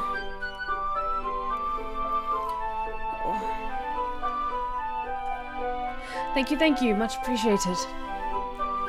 Can you hold this for a second? Sure. Yuri hands me the water pitcher and also fetches an electric kettle.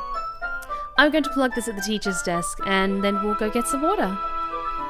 She walks past me and sets the kettle down on the teacher's desk. I simply watch her movements. To my surprise, the way she moves really contrasts with her speaking mannerisms. Oh, it's all good, Daniel. Have an awesome week ahead, and thanks so much for joining us tonight. And Galaxy Cat! How's it going? Thank you so much for the raid. Welcome, everyone. I hope you're all doing well. Thank you so much for joining us this evening at the Blue Rose Respite. We have a number of incredible new followers. Thank you so much, guys. Take a seat, enjoy yourselves. Feel free to stay as long as you like. We're still in the early stages of the story. But thank you all so much. I just have to read off all the amazing new followers. Apologies ahead if I get your name wrong. I'll try and get this right. Adriana Axmanti, Rodri the Programmer, Trickster Loki 94, Leon 2012, and Galaxy Cat. All of you, thank you so much for following.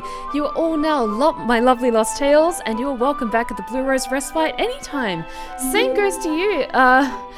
Vegas Guru 1993 and Ethan Zalmon. Thank you so much for the follows, guys. You're amazing, thank you. But thank you so much, guys. Take a seat, enjoy yourself. We're just keeping things nice and chill here. We're still in the early stages of this story, but thanks so much for joining me tonight. Just feel free to stay as long as you like. The chat is wonderful and welcoming, so just relax and have fun. Especially because of her long legs, Yuri appears elegant and methodical. Okay, may I have the water pitcher? Thanks, I'll be right back. I might as well walk with you. Yeah, why not? Shall we go then? Yeah. Where are you two off to? Yuri was going to make some tea, so I suddenly realized how weird it sounds to explain this to Monica. We're just filling the water pitcher. Oh, okay. Sorry, I was just a bit curious. That's kind of a one-person job, isn't it? That's... Monica, please?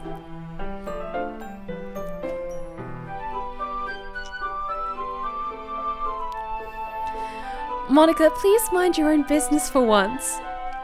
Oh yes, guys, we are getting very, very close to 1,000 followers, and just for you newcomers, if I hit 1,000 followers on Twitch by October, I will be doing a live narration of the infamous fanfic My Immortal live on my Twitch channel.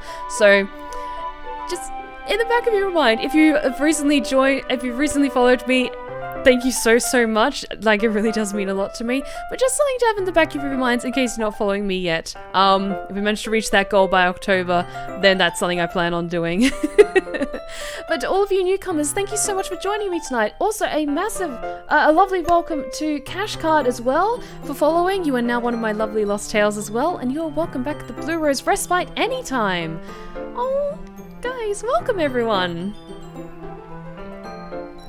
Or is there something, or do you want to tell me there's something wrong with helping involve Stefan in club activities? Yeah, I was just kind of like, I took a step back, just like, Yuri's talking down to Monica. Like, or not talking down, but just like putting her foot down to Monica, or like, okay, girl know what she likes. My mouth gapes. I suppose there's nothing wrong with that. Then let's go, Stefan. Yuri quickly exits the room, and I follow. Once in the hallway, she suddenly puts her forehead against the wall. I spoke without thinking. How could I say something like that? Yuri, there's something about the way she said that. It made me feel so irritated. What's wrong with me? No, Yuri, I think you did the right thing. I wasn't expecting it, but it's also not right for Monica to judge people like that. Stefan, how come even when I do something bad, you're being so nice to me? Because nothing that you do is as bad as you make it seem in your head. Nobody's perfect. We have emotions and we can't always hide them away. But you always amplify things in your head. Your mind turns a light rain shower into a hurricane. No. Wouldn't you hate me for something as terrible as that? Why would I hate you? I can't hate someone for having emotions. What kind of friend would do that? Friend, you say? Yuri lifts her head. Stefan, I really like being friends with you. We are slightly inclined towards, like, getting more involved with Yuri. She's just so sweet and so lovely, and she has excellent taste in poetry. Thanks for Yuri. I like being friends with you too. I feel kind of awkward saying something like that, but I'm doing my best to help Yuri feel better. Anyway. Oh, yeah. Shall we go? Yeah. I think also because I really like doing Yuri's voice for this. Yuri and I walked to the nearest water fountain. Once we fill up the water pitcher, we returned to the classroom. Stefan, do you like oolong tea? Yeah. Anything is fine. Very well. Yuri sets the temperature on the kettle to 200 degrees. Now it's time to get the teapot. You really do this properly, don't you? Of course. I shouldn't do any less when I'm making tea for others. Even if I'm not an expert on tea or anything? In that case, you'll only be even more impressed. Oh, perhaps I will. And yes, just a heads up, a lot of people in the chat and who are watching are familiar with the, let's call it the eventuality of Doki Doki Literature Club, but for some people, they're very green, they don't know what the full scope of this game is. I did give content warnings, a brief content warning at the beginning, but I'll again reiterate it once we get closer to later, shall we say. But yes, in terms of later stuff, no spoilers please in chat. I would very much appreciate that. Yuri fetches the teapot and begins measuring the tea leaves. To my surprise, she even starts humming a little to herself. Oh, she's so cute. You must be in a good mood now. Is that so? I was letting it show. And you noticed. I was doing a bit of thinking. And I decided that I would try expressing myself a little bit more. It turns out it's not very hard for me to do. When it's you who's around anyway. That's great, Yuri. Just don't push yourself too hard. You're always worrying about me, Stefan. It's very endearing. That's... Yuri wasn't kidding. I don't even know if I can keep up with this. I watch Yuri pour a cup of tea for each of us. Stefan, I have another request. Do you mind if we sit on the floor today? Why's that? It's a little bit easier on my back. I could read with my back against the wall rather than bending over at my desk. Excuse me. Oh, sorry, I didn't realize. No worries. I just have back pain fairly regularly, so I do my best to manage it. Like, again, I also suffer from back pain, which is why I invested in this new chair. Oh, it's all good, Ethan. You have an awesome week ahead, and thank you so much for joining us tonight. And thank you so much for the follow. We can't wait to see you again. Is that so? I wonder why that is. It's most likely because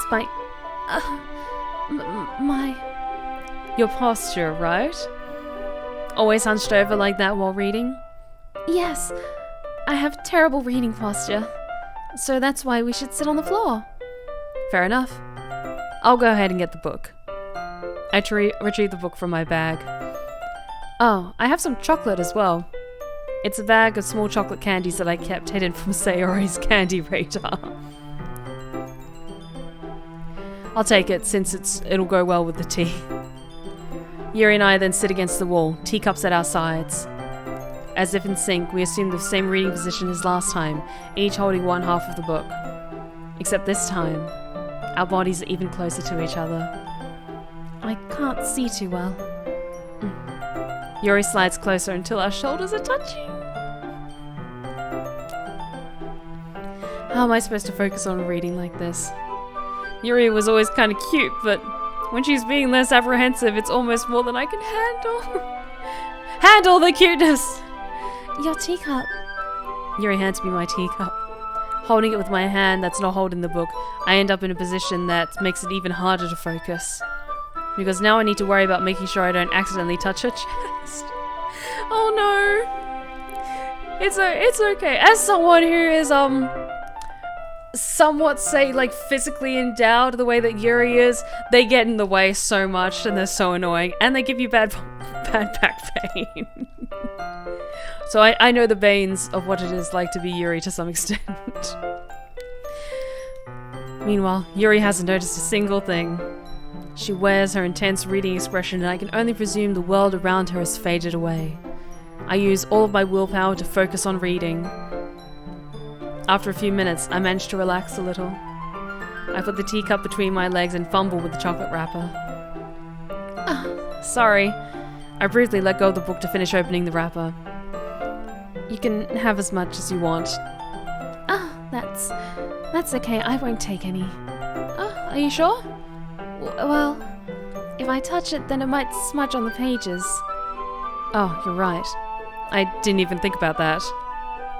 My bad. No need to apologize. I'll hold the book, okay?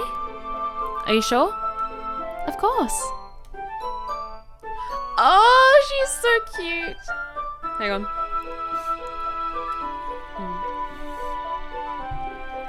Yuri opens the book with both hands. She holds it so I don't have any harder of a time reading it. But as a result, her left arm is practically resting on top of my leg. Well, in that case, Yuri is already totally focused on reading again. I take a chocolate candy and pop it into my mouth. Then I take another chocolate, and I hold it up to Yuri. She doesn't even look away from the book. She simply parts her lips as if the situation was completely natural. And that means I can't stop here. Sorry, Yuri is just too fucking adorable. I love her.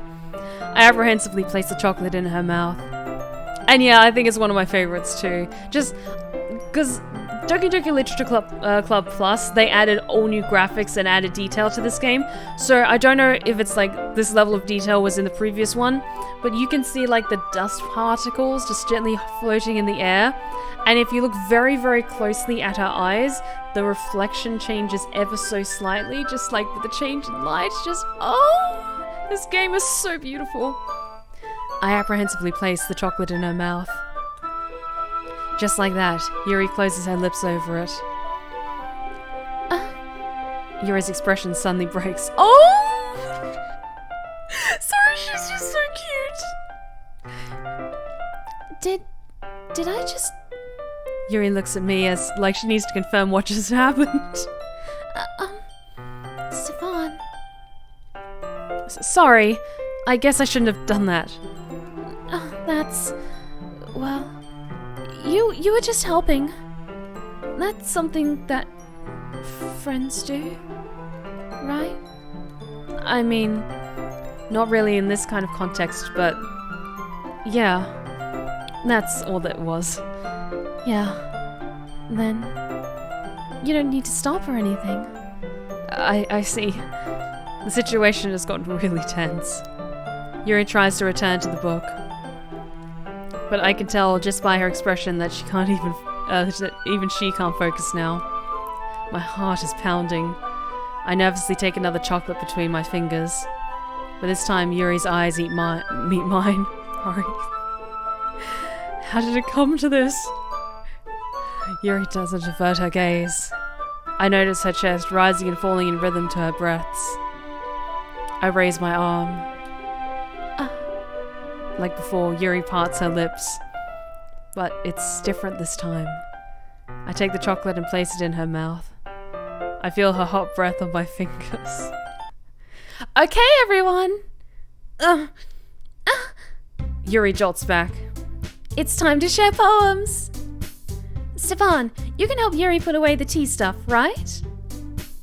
Yeah, of course. Okay, thanks. Thanks, Monica. Fuck you, Monica. The spell is abruptly broken. I'll take care of the cups. Yeah.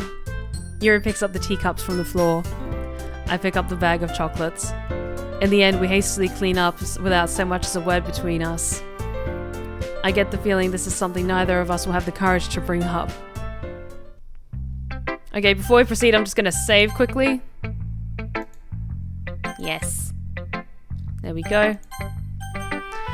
Who should we show my poem to first?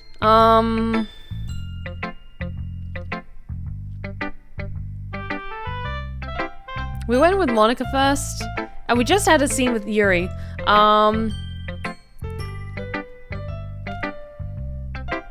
Let's show it to Sayori first. Let's go Sayori, Yuri, Natsuki, and then Monica, because I'm a little salty that Monica interrupted us. Sayori.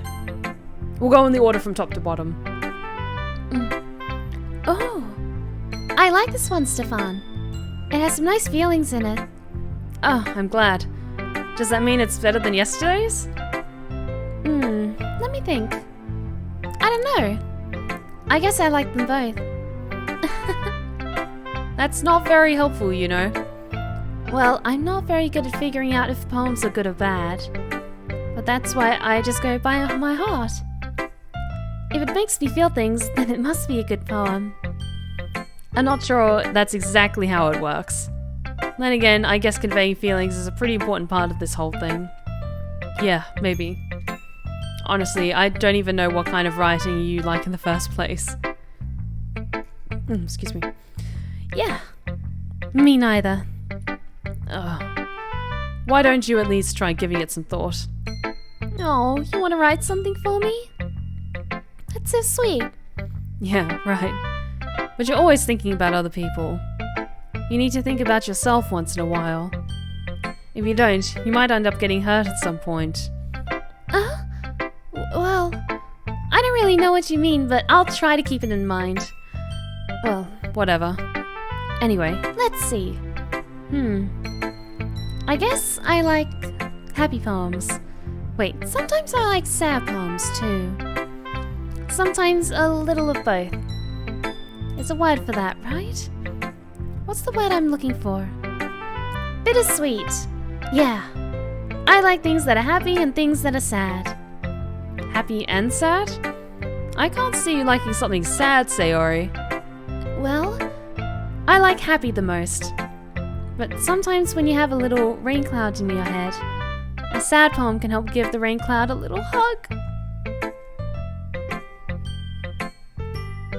I can't with her! And make a nice happy rainbow. Sayori, that's unexpectedly poetic. Oh, it is? Maybe I'm getting better at expressing my feelings after all. Thanks, Stefan. I should go write that down then. You can read my poem now, okay? Bottles. I pop off my scalp like the lid of a cookie jar. It's the secret place where I keep all my dreams. Little balls of sunshine, all rubbing together like a bundle of kittens. I reach inside with my thumb and forefinger and pluck one out. It's warm and tingly, but there's no time to waste. I put it in a bottle to keep it safe, and I put the bottle on the shelf with all the other bottles. Happy thoughts, happy thoughts, happy thoughts in bottles all in a row. My collection makes me a lot of friends, each bottle a starlight to make amends. Sometimes my friend feels a certain way. Down comes a bottle to save the day. Night after night, more dreams. Friend after friend, more bottles. Deeper and deeper my friends go, like exploring a dark cave, discovering the secrets hiding in the nooks and crannies. Digging and digging, scraping and scraping. I blow dust off my bottle caps. It doesn't feel like time elapsed. My empty shelf could use some more. My friends look through my locked front door. Finally, all done, I open up, and in come my friends. In they come in such a hurry. Do they want my bottles that much? I frantically pull them from the shelf, one after the other, holding them out to each and every friend, each and every bottle. But every time I let one go, it shatters against the tile between my feet. Happy thoughts, happy thoughts, happy thoughts in shards all over the floor. They were supposed to be before my friends who aren't smiling. They're all shouting, pleading, something. But all I hear is echo, echo, echo, echo, echo inside my head. I'm just gonna take a sip of water while we let that sink in. Yeah, everything's fine. Hang on.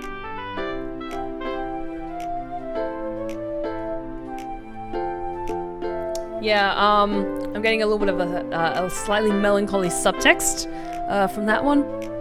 Beautiful poem. Is you doing okay, girl? Holy crap. Sayori, did you really write this? Of course I did. Didn't I tell you yesterday I was going to write the best poem ever? Yeah, but I mean, I didn't expect something like this coming from you. Monica taught me a whole lot, and I've been really in touch with my feelings recently. I see that. It's almost kind of creepy. Creepy? Well, not exactly. Maybe because I'm so used to you being cheerful. Well, never mind. I'm thinking too hard about it. The point is, it came out good, so you should be proud of it. Oh, thanks. I feel like I was meant to express myself this way. It even helps me understand my own feelings a little bit better. Writing is like magic. You've gotten pretty passionate about this, huh? I hope you keep it up. Yeah, Zanshlu, I agree. I love the little musical motifs that happens when you're interfacing with one character or another, and especially with the poems. Yeah. Writing's the best! I'm gonna keep writing until I die! Don't get ahead of yourself! Sayori is always had a habit of getting obsessed with something before dropping it no more than a week later. Let's move on. I wonder if this is one of those times. And seeing the passion in her eyes makes it hard for me to be pessimistic. Who should I show my poem to next? Let's show it to Natsuki. She's gonna hate it.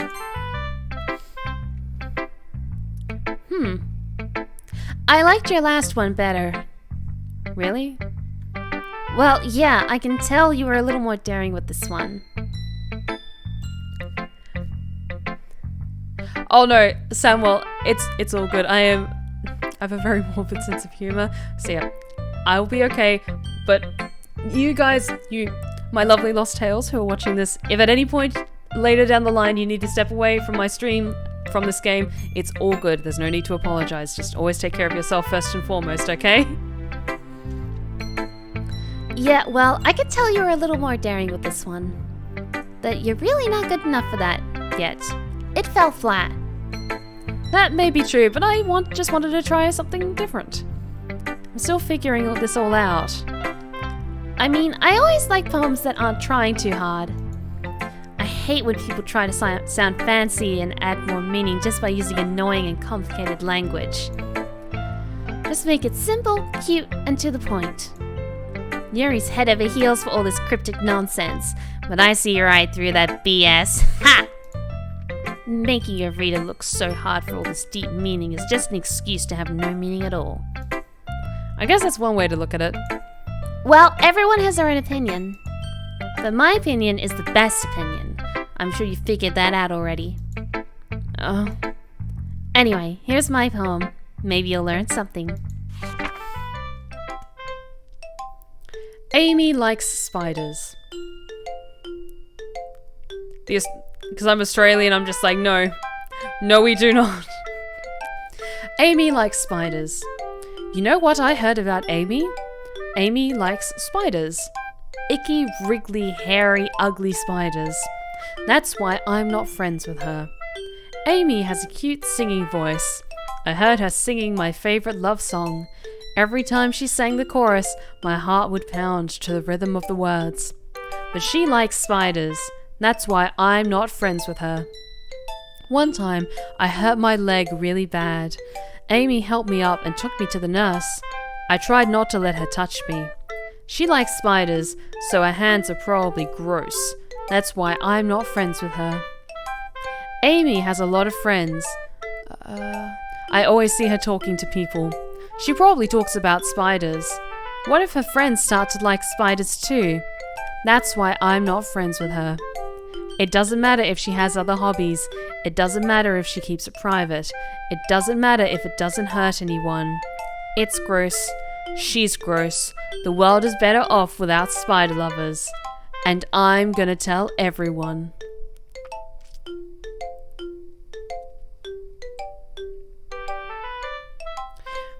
I'm sensing a note of frustration in Natsuki's poem. I'm not saying it's bad in any way, shape, or form. I'm just maybe picking up on the, she took some inspiration from real life that's coming through nice and vividly in her expressive use of language. Not bad, right? It's quite a bit longer than yesterday's. Yesterday's was way too short.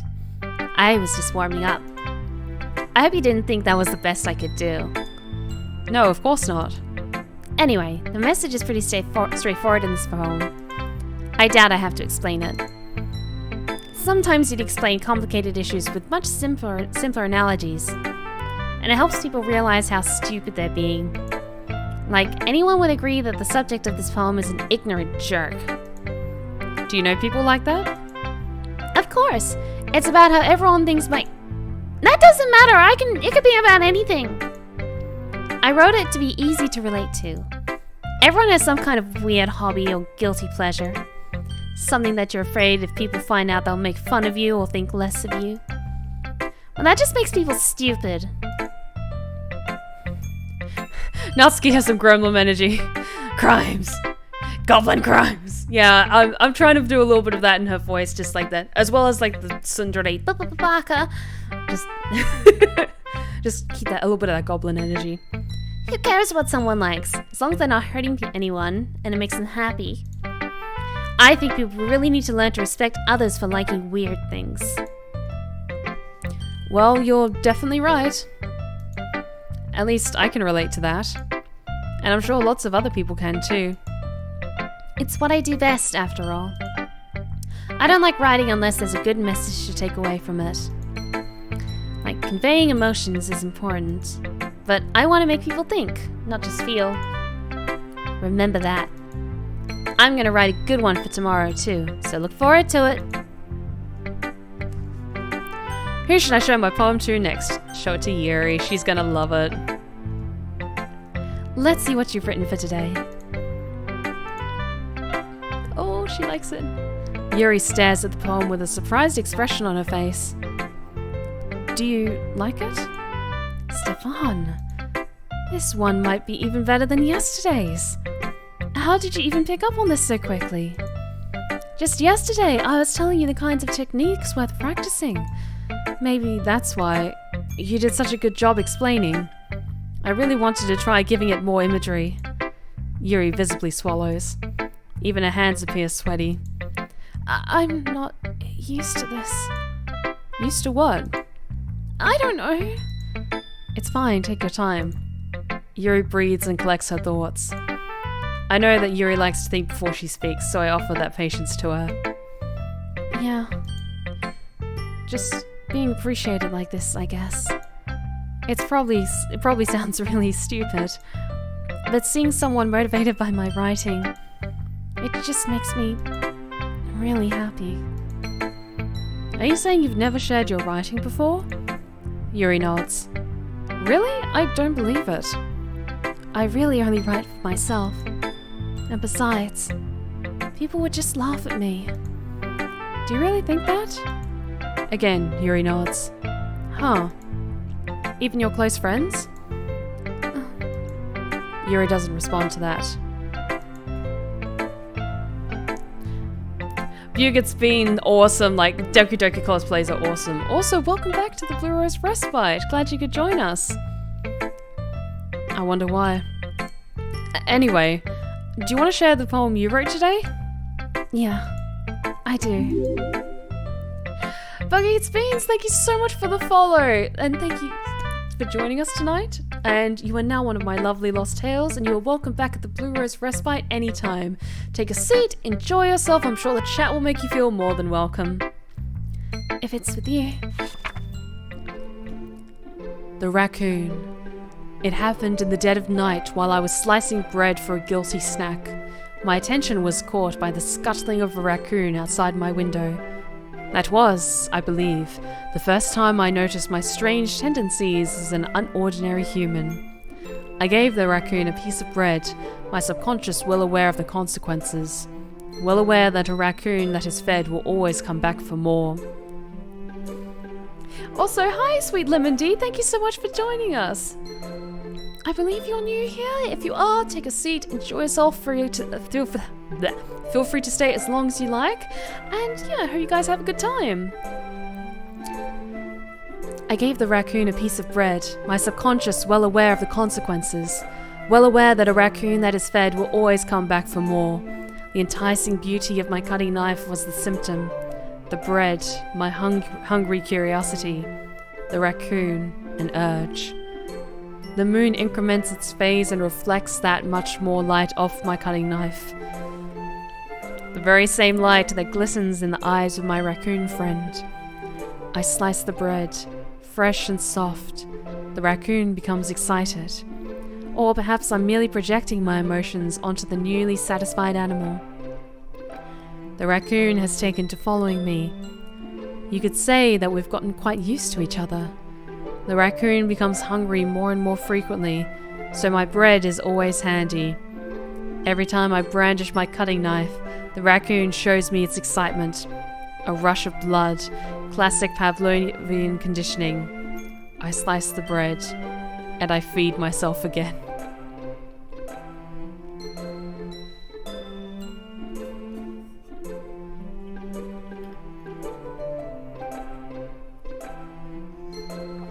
Let that sink in for a second. It's a metaphor, you guys. Oh, Yuri. I was a little bit more daring with this one than yesterday's. I can see that. It's a lot more metaphorical. I don't know if it's my fault, but I can't begin to imagine what this poem is about. That's right. It's a bit closer to my preferred writing style. Oh no, the poem was just totally about raccoons. It was just about raccoons and bread and a midnight snack. Of course, that's just all it was about. Anyway. Using the poem as a canvas to express vivid imagery and conveying emotions through them. Yeah, if I take it at face value, then I can't even figure out what it's supposed to mean. Well, I think it's something that different people can relate to in their own way. I wanted to express the way it feels for me to indulge in my more unusual hobbies. It's those sorts of things I'm usually forced to keep to myself, so I sometimes enjoy writing about them. Huh, that's funny. Mm-hmm. Didn't Natsuki also write something about that? About someone being ridiculed for a strange interest? She did? Yeah. She was talking about how it doesn't matter what you're into so long as you're not hurting anybody. She's right. I mean, does she really feel that way? Yeah. Sounds like you two have a lot in common. Well, that's interesting. To me, she seemed like the kind of person who would make fun of my hobbies. But I suppose that's my fault for judging, isn't it? Please don't tell her I said that. Don't worry, I have no reason to.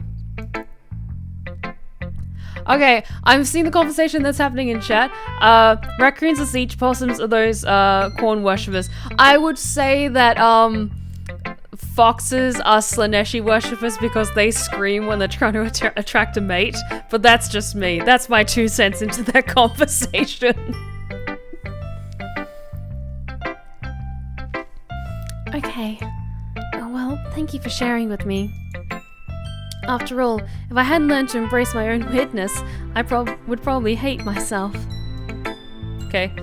I might be ranting a little bit now. But I'm glad that you're a good listener. You're good at a lot of things. Writing, listening. There really aren't many people like you, Stefan. That's exaggerating a little bit. It's just how I feel. I never thought I would feel so comfortable sharing my writing. But now, I feel like I look forward to it. It's just a really nice feeling. And you're going to thank for that. It's nothing, really. Yuri smiles sincerely at me. And for just a moment, her timidness seems to disappear. Oh.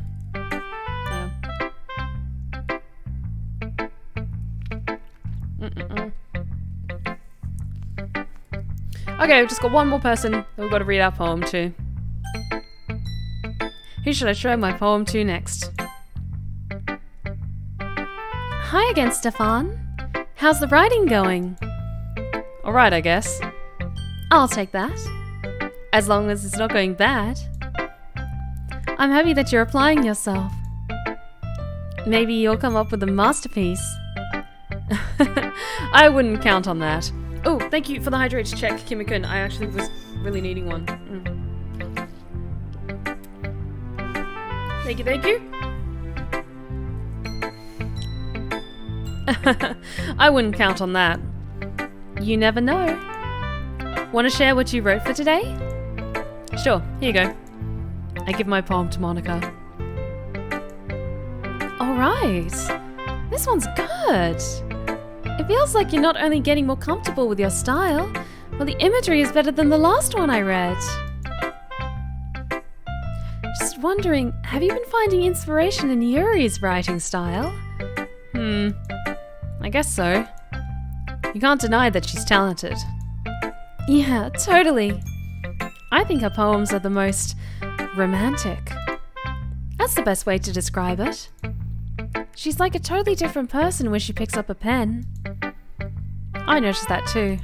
And when she's talking about literature, it's like a light turns on inside her. Sadly, it's hard to get much personal conversation out of her. Trust me, I've tried. Who knows what's going on in that head of hers? I hope you don't mean that in a bad way. No, of course not.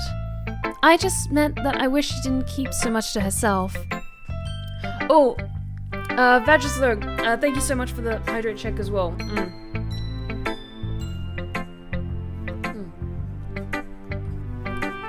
I do need those quite a bit when I'm doing visual novel games and I have to narrate everything. I love narrating everything, but I need to stay hydrated throughout it.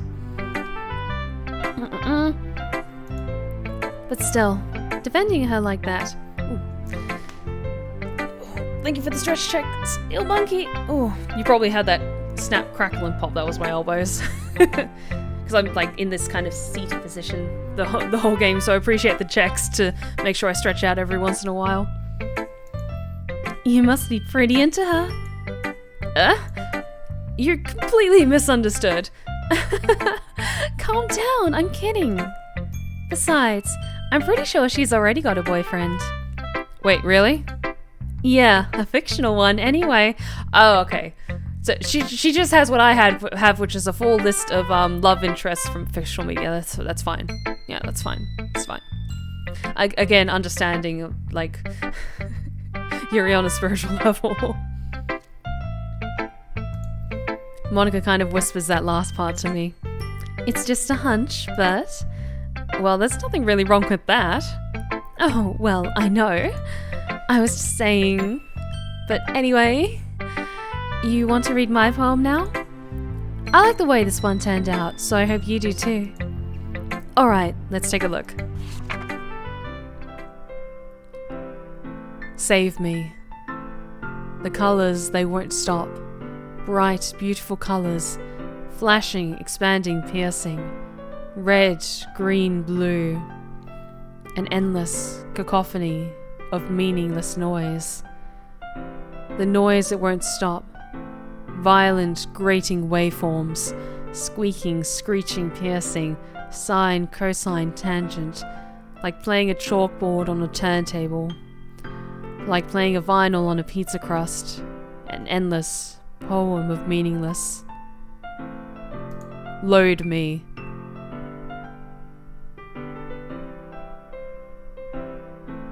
I'm gonna look at something in just a second, but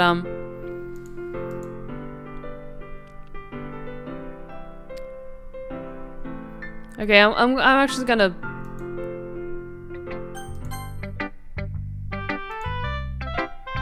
save. Okay. So I'm trying to keep an eye out in case there's anything out of the ordinary that I pick up that like might link to something else, like, okay?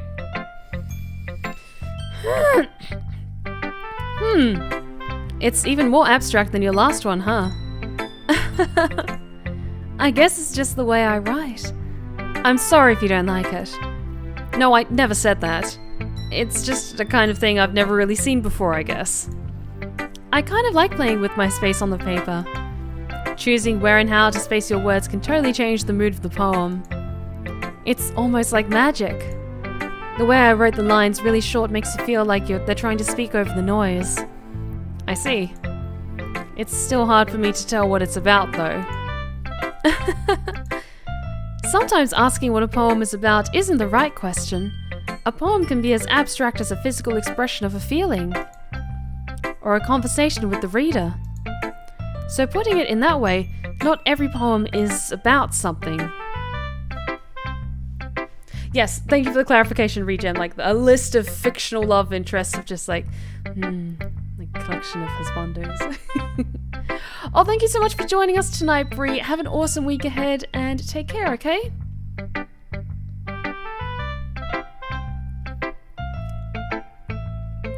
Oh, don't worry, Blobbers. Towards the end, we'll have a quick look at, see what we can find later on in that particular section. So putting it that way, not every poem is about something. Xenonox, thank you so much for the 20-month resub. Thank you so much for joining us tonight. Thank you so much for your amazing continued support. And thank you so much. You're amazing, thank you. Anyway, here's Monica's writing tip of the day. Sometimes you'll find yourself facing a difficult decision. When that happens, don't forget to save your game. You never know when you might need to change your mind. Or when something unexpected may happen. Wait, is this tip even about writing? What am I even talking about? That's my advice for the day. Thanks for listening.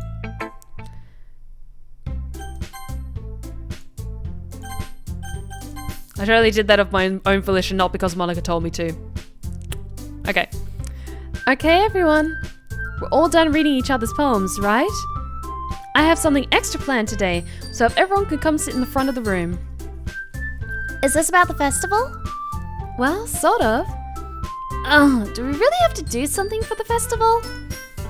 It's not like we could put anything good in just a few days. We'll just end up embarrassing ourselves instead of getting any new members. That's a concern of mine as well. I don't really do with last-minute preparations. Don't worry so much. We're going to keep it simple, okay? We won't need much more than a few decorations. Sayori's been working on posters and I've designed some pamphlets we can give out during the event. Okay, that's great and all, but that doesn't tell us what we're actually going to be doing for the event. Oh, sorry.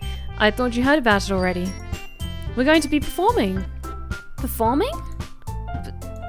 Monica. Yeah, we're going to be having a poetry performance. Each of us are going to choose a poem to recite during the event. But the cool part is, we're also going to let anyone else come up and recite poems too. Sayori's putting it all on the posters in case anyone wants to prepare ahead of time. Sayori, who's been colouring a poster, holds it up for us to see. Are you kidding me, Monica? You didn't already start putting these posters up, did you? Well, I did. Do you really think it's that bad of an idea? Well, no. It's not a bad idea. But I didn't sign up for this, you know? There is no way I'm going to be performing in front of people who like people like that. I agree with Natsuki. I could never, in my life, do something like that. Imagining it, Yuri shakes her head in fear. Guys. No, Sayori. I understand where they're coming from. Remember that Natsuki and Yuri have never shared their poems with anyone until just a couple of days ago. It's a lot to ask for them to recite their poems out loud to a whole room full of people. I guess I kind of overlooked that. So, I'm sorry. But I still think we should give it our best. We're the only ones responsible for the fate of this club. If we start the event and each put out on a good performance, then it will inspire others to do the same. And the more people who perform, the better we'll be able to show everyone what literature is all about. Yeah, it's about expressing your feelings, being intimate with yourself, finding new horizons, and having fun. That's right. And it's those reasons that we're all in this club today. Don't you want to share that with others? To inspire them to find the same feelings that brought you here in the first place? I know you do. I know we all do. And if all it takes is standing in front of the room for 2 minutes and reciting a poem, then I know you can do it. No. Natsuki and Yuri remain silent. Sayori looks worried. I guess that leaves me no choice. I agree. I don't think it's too much to ask. I think that Sayori and Monica have been trying really hard to get new members. The least we can do is help them out a little bit. Well, maybe, but... It looks like Natsuki doesn't have any arguments left. Okay, fine. I guess I'll have to get it over with. Alright. Thanks, Natsuki. What about you, Yuri? Yuri dejectedly glances around at everyone else's expectant faces. I guess I don't really have a choice. That's everyone. You're the best, Yuri. This club is seriously going to be the death of me. Oh gosh, you'll be fine, Yuri. But anyway, let's move on to the main event. I want each of you to choose a poem of yours. We're going to practice reciting them in front of each other. No way! Monica! This is too sudden. Well, if you can't recite your poem in front of the club, how do you expect to do it in front of strangers? Oh no. Don't worry. I'll start off to help everyone feel a little more comfortable. Can I go next? Of course. Now let's see. Monica flips through her notebook to the specific poem she has in mind for herself. She then stands behind the podium. The title of this poem is The Way They Fly. Monica begins reciting her poem. Her clear, confident voice fills the room. More than that, her inflection is pristine. She knows exactly how to apply emotion behind each line she recites, bringing the words to life. Is this something she's done before, or is she simply a natural? I glance around me. Everyone has their eyes on Monica. Sayori looks amazed. Yuri has an intense expression on her face that I don't understand. Finally, Monica finishes the recitation. The four of us applaud. Monica takes a breath and smiles. That was so good, Monica! Thank you very much. I was just hoping to set a good example. Are you ready to go next, Sayori? I'll go next. Yuri's all fired up all of a sudden. Yuri clutches a sheet of paper between her hands and stands up. Keeping her head down, she walks quickly over to the podium. This poem is called... Yuri anxiously glances at each of us. You can do this, Yuri. It's called After Image of a Crimson Eye. Yuri's voice shakes as she starts reading the poem. Just a moment ago, she practically refused to do this. Why is she suddenly putting in so much effort? As Yuri gets past the first couple of lines, her voice changes. It's almost like what happened when Yuri gets absorbed into her books. Her quivering words transform into the sharp syllables of a fierce and confident woman. The poem is full of twists and turns in its structure that she enunciates with perfect timing. This must be a rare glimpse into the whirling fire Yuri keeps concealed inside her head. Suddenly, she's finished. Everyone is stunned. Yuri snaps back into reality and glances around her, as if she bewildered even herself. It's up to me to save the situation. I'm the first to start applauding. Everyone joins me afterwards, and we give Yuri the recognition she deserves. It's not that we didn't want to applaud for her. We were caught so off guard that we must have forgotten. As we applaud, Yuri holds the poem to her chest and rushes back to her seat. Yuri, that was really good. Thank you for sharing. Looks like Yuri is down for the count. Oh, sweetie. Okay. I guess I'm next then. Sayori hops out of her chair and cheerfully walks to the podium. This one's called My Meadow. Sorry, I giggled. Sayori? It's a lot harder than I thought. How did you guys do it so easily? Try not to think of it like you're reciting to other people. Imagine you're reciting it to yourself, like in front of a mirror or in your own head. It's your poem, so it'll come out the best that way. I see. Okay then. Sayori begins her poem. Somehow, it feels like her soft voice was made as a perfect match. The poem isn't aimlessly cheery like Sayori is. It's serene and bittersweet. If I were to read this on paper, I probably wouldn't think much of it. But hearing it come from Sayori's voice almost gives it a whole new meaning. Maybe this is what Sayori meant when she said she liked my poems. It's like I get to reach more deeply into someone I thought I knew through and through. Sayori finishes and we applaud. I did it! Good job, Sayori. Even Stefan liked it. I guess that's a good sign. What does that even mean? It came out nicely, Sayori. The atmosphere of the poem fits you really nicely. But it might be that other poems wouldn't work quite as well with that kind of delivery. I don't really understand. In other words, I've seen poems of yours where that sort of gentle delivery wouldn't work as well. They might need a little bit more force behind them, depending on what you're reading. Oh, I know what you mean. I've been practicing that kind of thing. It's just embarrassing to do in front of everyone. The next time, I'm going to make you pick a poem that challenges you a little bit more. We don't have much time before the festival, you know? Okay. Now, who's next? Natsuki? Hang on. Don't make me go before Stefan. It's not like I can pair with you guys anyway.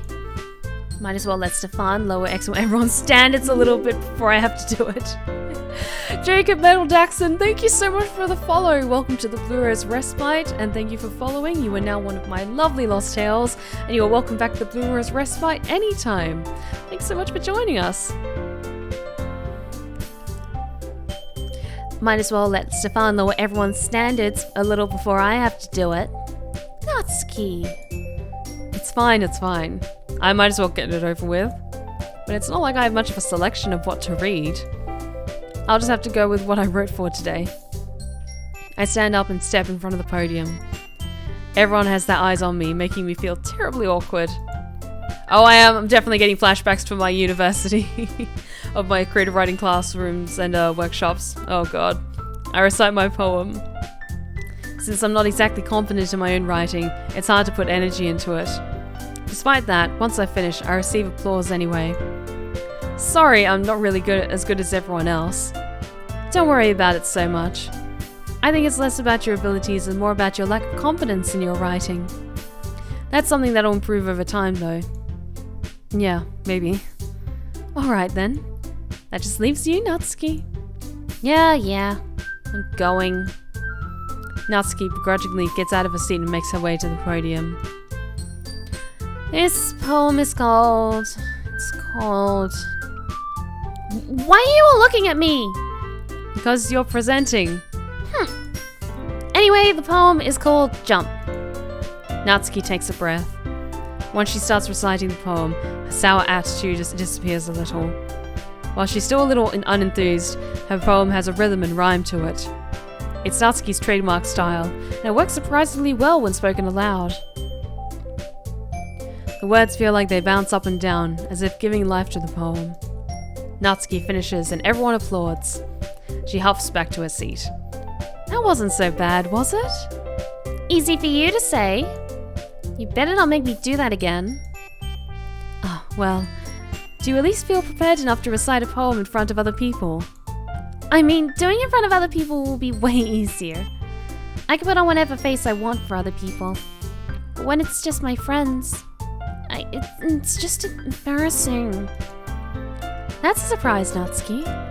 I think it would be the other way around for me. Well, that's just how it is, so...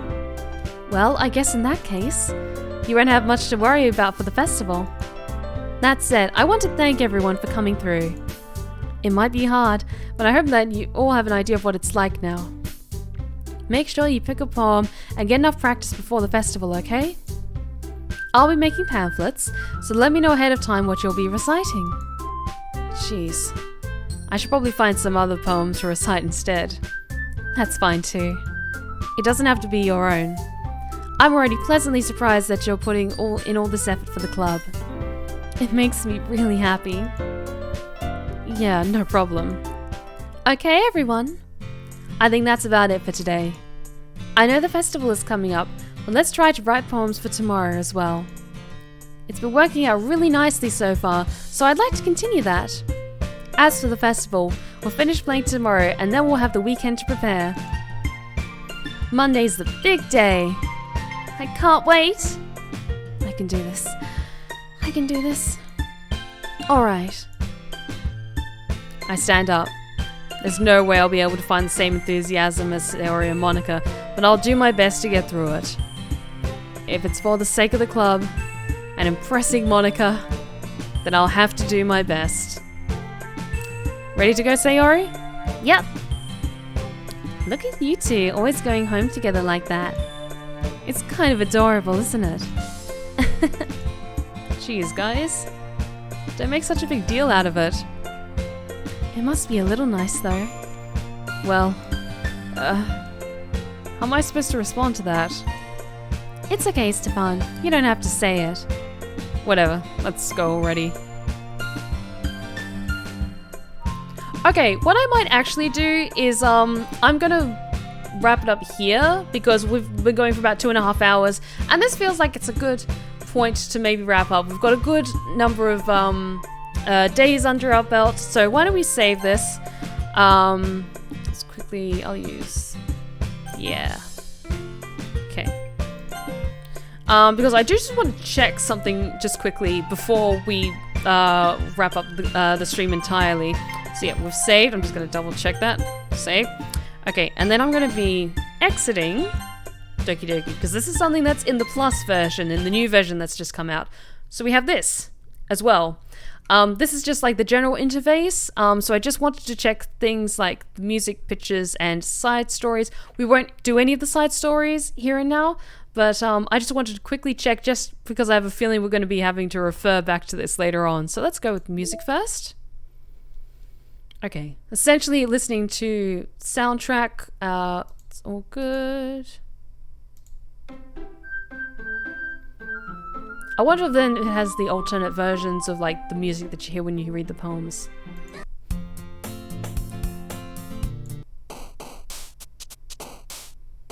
Okay, general soundtrack, let's look at pictures. Okay, all very cute. Oh, cool, you can read the poems later on. Sayori's first poem, second poem. Natsuki's first poem, second poem. Second poem, first poem. And these adorable CGs of Yuri. Oh.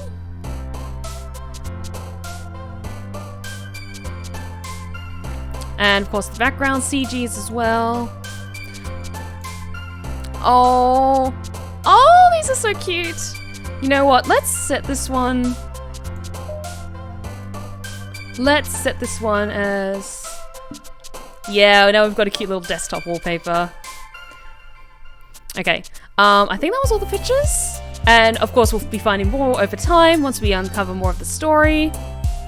Oh, but everyone looks so cute. Now, side stories. Okay, the side stories are stories of friendship that are unrelated to the events of the main game. To get all 6 side stories, try writing poems for different characters and viewing their special scenes in DDLC. Okay, cool, cool, cool. We might do one of these next time, because I'm really curious to see what these entail. But yes, essentially with this new Plus version, there's a lot of stuff that's been added to it. Let's play this one, because it's nice, easy background music. So yeah, essentially with the Plus version, one of the big reasons why they added this interface was because this version is also available on console. I believe this has come out on the Switch as well.